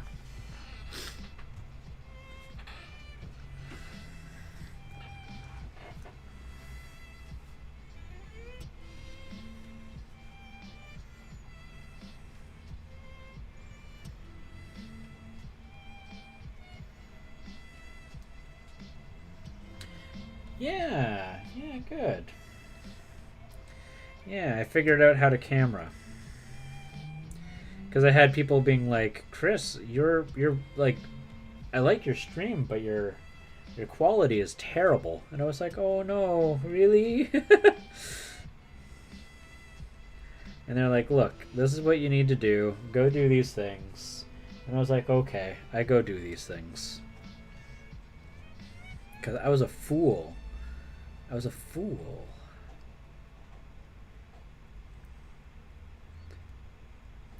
Yeah, people were looking out for me, so I sincerely appreciated it.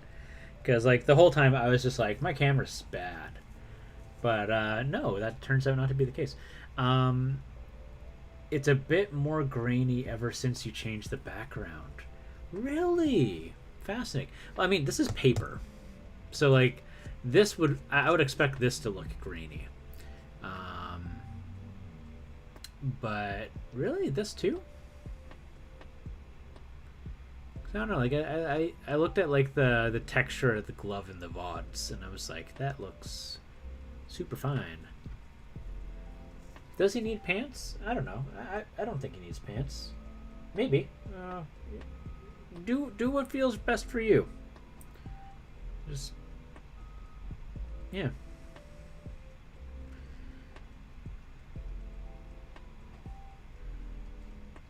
The noise will be more noticeable on a plain background. Hello, Mallius. Nice to see you. I did not know that. Okay. It's all a question of lighting in the end. Oh, speaking of lighting. Yeah.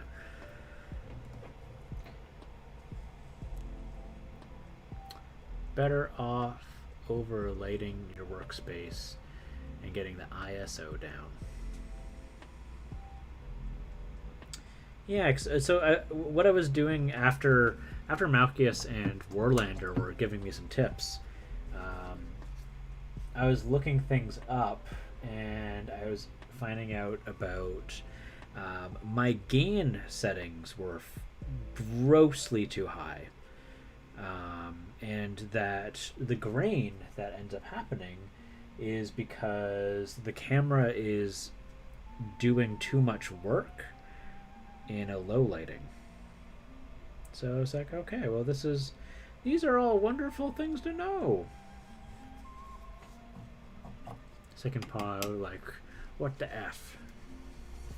Yeah. It still feels worse than it should be for the amount of light going on. Multiple suns over the desk. Yeah, it is a sunny day today. It is a very sunny day today. Let's see here.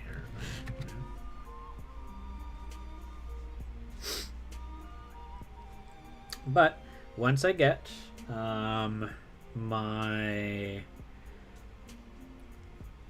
because I want to get a who's it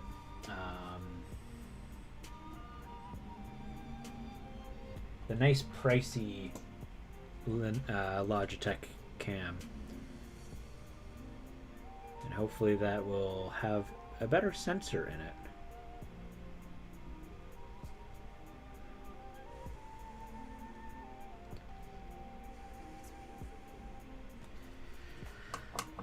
It's so much better than it was, though.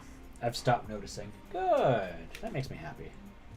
Yeah, I looked at that VOD. It was awful. It was terrible.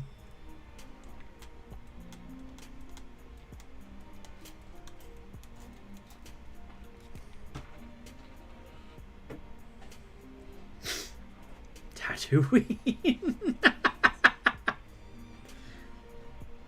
I have 3 sons. Nope, 4. 4 sons at my desk. Ooh, that is... no, I need to use a smaller one. I was thinking, like, pointing at the food bowl.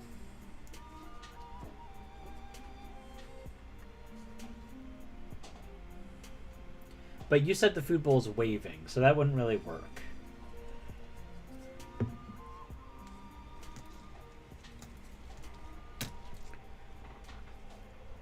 But honestly, I mean, you're much better at that kind of thing than I am. I'm just a painter.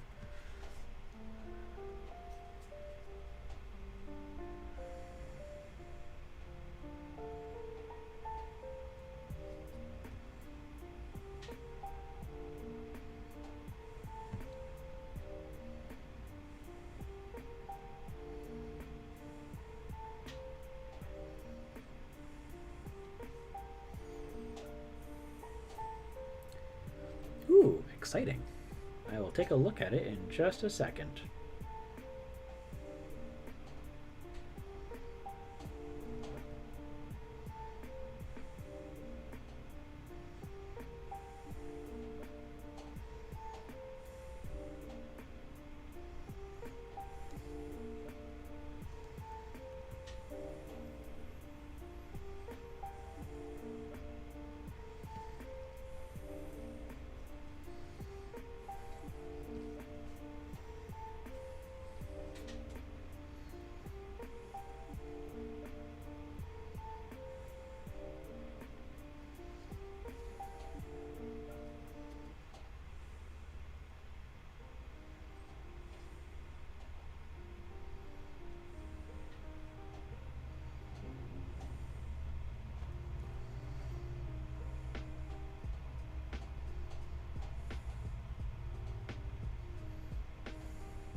Oh yeah, no. I'm not expecting like a Mona Lisa. That'd be unrealistic of me. Ah, I see why you described it as werewolfy. Yeah, that is a very werewolf-like pose.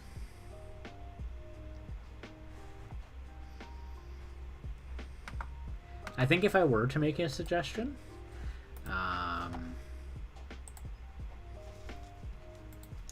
I would do something like, that's really bright. Let's say with like my T-Mug, be like him pointing out like, look. Wait, hold up. Let's zoom out here. Bam, zooming out all the way. So him being like, look, it's empty. You see that? It's empty. Something like that.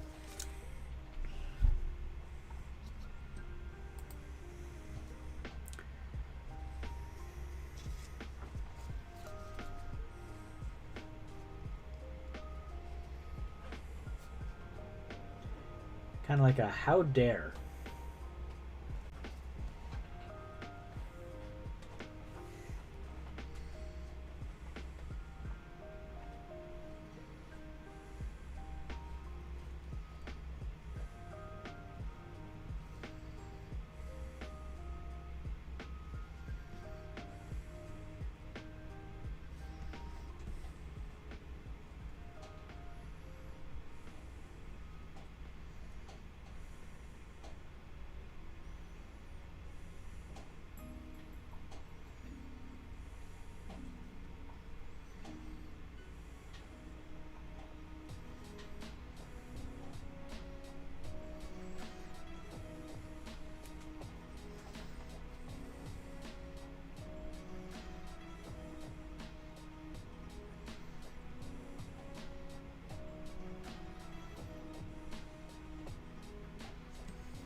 In animal news, we got a dog, Otis, a new harness today as he got spooked by things twice over the last couple of weeks and slipped his quality and properly adjusted canine harness. It just happened before we thought he'd get over ever trying to do it again, but nope. I'm glad you got a new harness. That's good.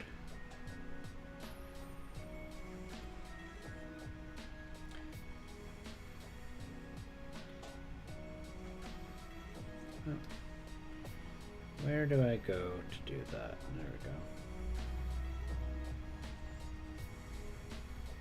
There's a lot of nooks in this one.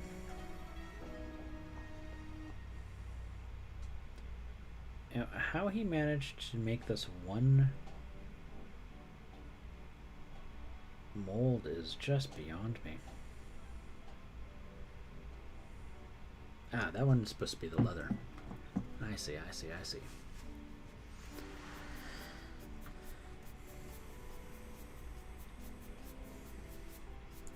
It's a collaboration.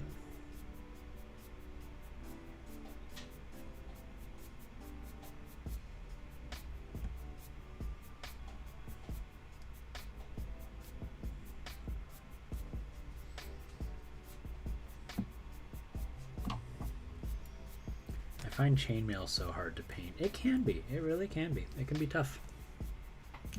This is so bright for my eyes. There we go.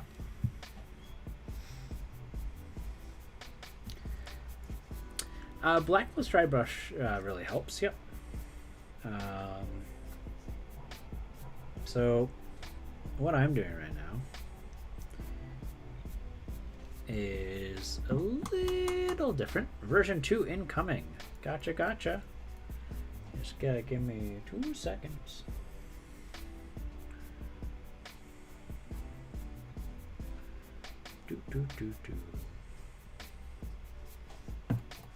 Alright, let's open that up. Let's take a look. Man, oh man, that is looking real bright because of that sun. Ah, gotta get that white out of there. Get out of there.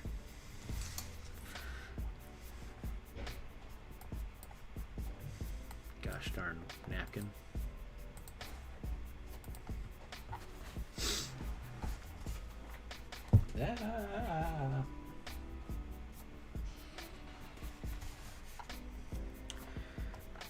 What do we got here? Ooh, that one's not bad. I like that one.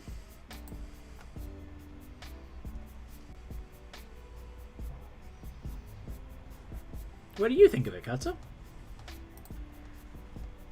What's the hashtag again? The hashtag, Jotun, is this. I will share it with you.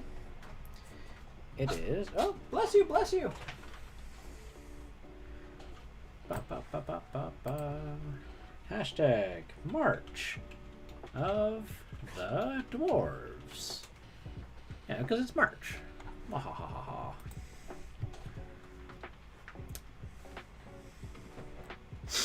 No worries.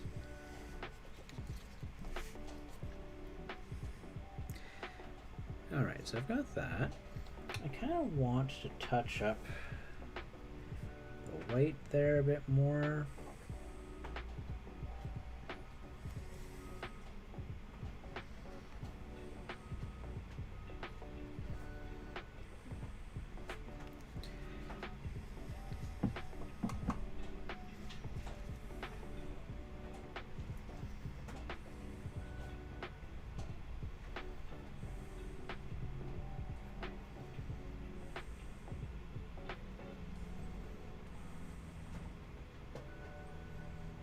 What is she doing? Hey, hey, hey, hey! Don't, come on, don't do that. You're gonna hurt yourself if you keep it up. Stubby gnaw paw fingers. I mean, you could give him like hands. It's up to you. I don't think there's any wrong answer.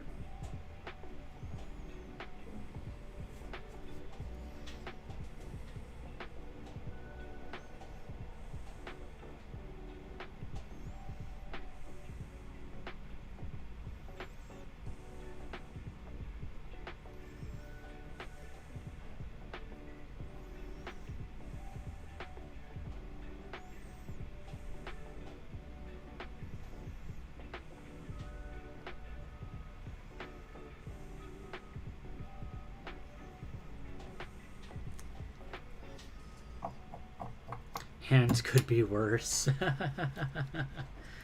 hands, but no toe beans. Alright, let's see here. I was going to... Yes, that's the thing I want. Got all this overflow here, so we'll just take from that. Let's put the lid back on.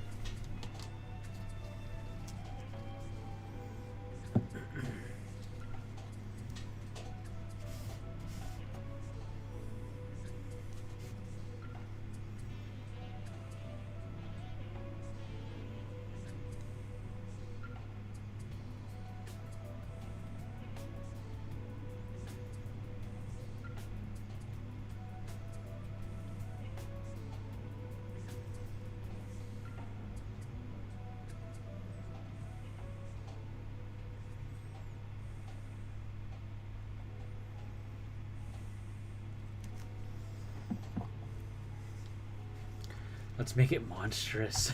Hey, I mean, if Ganon is just done as a monster, I mean, I already call him a monster. So you're not wrong. He's an adorable, loving monster, but he's absolutely a monster. Do not be fooled.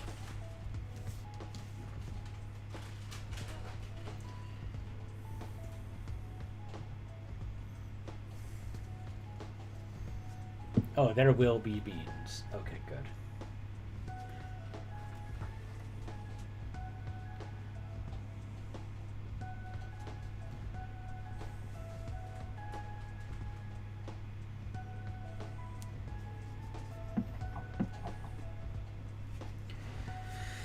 Whew.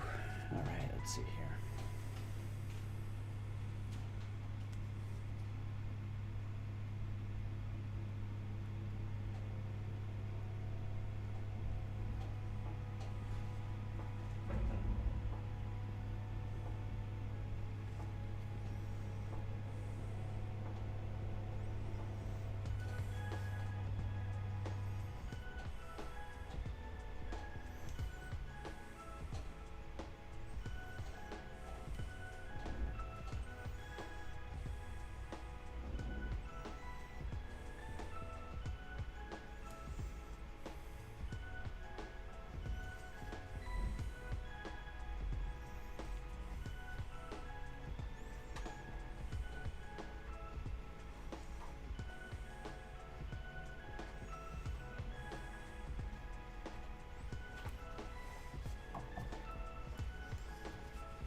Like vomit clocks? What?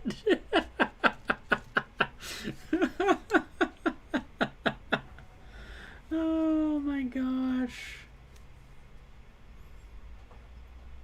You two are hilarious.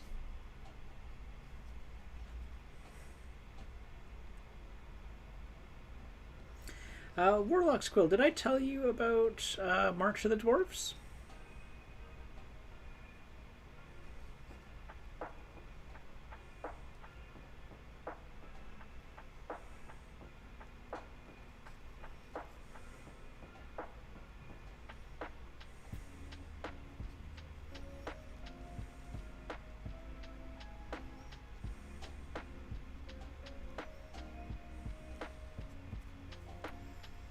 No, what is that about? So, March of the Dwarves is a community event that I'm hosting. The idea is to basically, just throughout the month, what I will be doing, do not Google vomit clocks. Well, now I have to.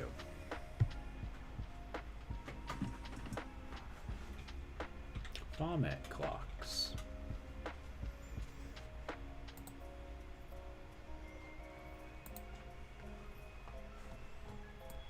They're just clocks.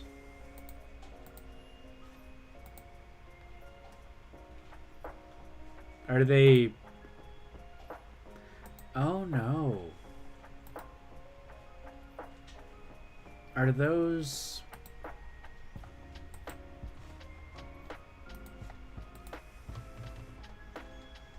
Surely they're not. Surely it's just like discarded rocks and glass cast in resin. Surely that's what that is. Yeah. There's little rocks in there.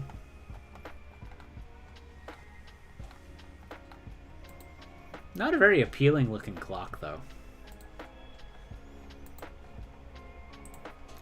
Although that one looks like it's actual beans. And that's concerning. And beans and rocks and resin. Yep. Yeah.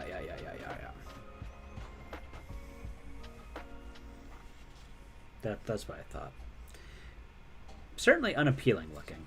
I will give it that. Let's see here.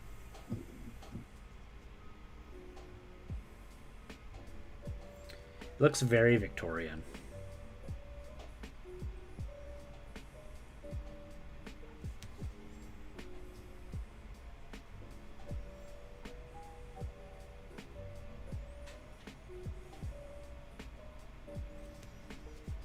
Oh no, indeed. Oh no is correct. Yeah. Not very appealing looking. Their popularity though. An oh no emote.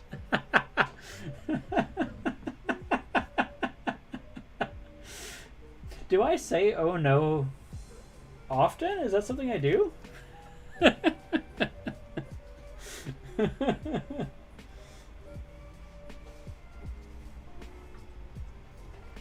Bean only Ganon, please share. Oh my gosh, that is so cute. Okay, give me a second.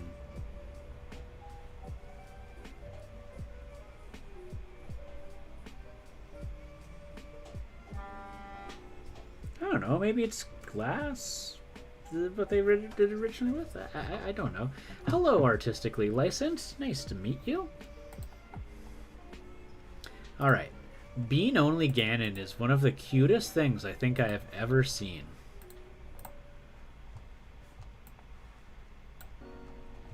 Warlock, you're going to love this.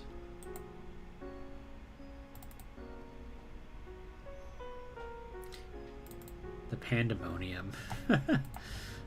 Let's see here. Reference.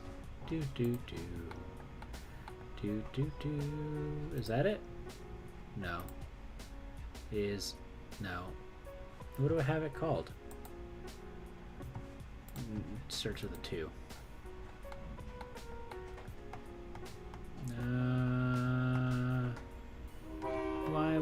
you show? Heck. Okay, we're going to close it, reopen, do the thing, do the thing. There we go. Okay. This is the cutest thing. Look at that. Hello again, N Trouble. Just been lurking, eh? Look how cute that is. I love it. And how, like, I'm mad. Oh, I hope that wasn't too loud for anybody. I love that so much. That's beautiful. Perfectly encaptures the angry cat that I have. Are the song and truck horns real or part of a song? What song and truck horns? What are we talking about? What song and truck horns?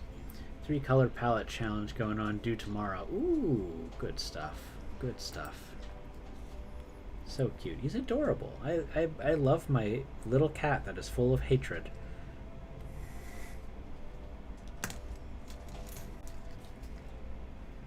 I started locking him out of the bedroom again. He just takes up too much room on the bed. And he's very warm and insists on cuddling up next to us. And it's like, buddy, I'm too warm. It's like winter time and I'm sweating. This is not okay. He doesn't care. He's like, you are warm and I will cuddle you.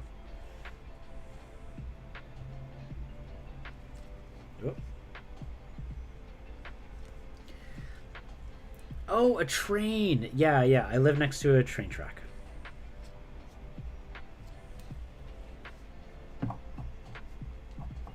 Oh, was the train part of the song? No, the train was not part of the song. I live next to a genuine train track. I understand. I'm slow. Burp, burp, burp, burp. Burp, burp, burp, burp, burp. Choo choo. There's a truck horn and then a train horn. Oh. Did they pass through your ears or by your house? No. You are correct. You are correct. Okay, I feel like I should start doing ink. So I guess I'm going to pull up the black ink. Okay, so this is part of how I do metals. Here we go. So I've got my Vallejo black ink. So what I'm going to do here, I'm going to put this down on my wet palette. Where do I want to put it? I'll put it next to these reds. Nothing wrong can happen there. I love trains. Choo choo. I think when I grew up, I lived up in a mountainous area, and there was a train track nearby, and I would get to hear them as they would drive by. It's kind of fun. Okay, I'm just going to get all that excess off of my brush. Come on now. There we go. Okay. So I'm going to go in the underside here. And I'm just going to make that more exaggerated. Now I'm going to do the same thing here.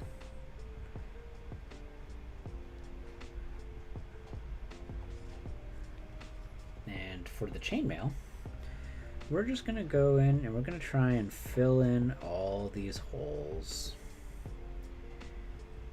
Or we could just wash over the whole thing. I like that idea too. That seems faster.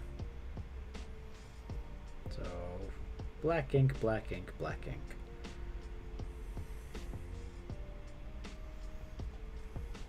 I am off of the camera again. Come on, Chris, smarten up. Ugh.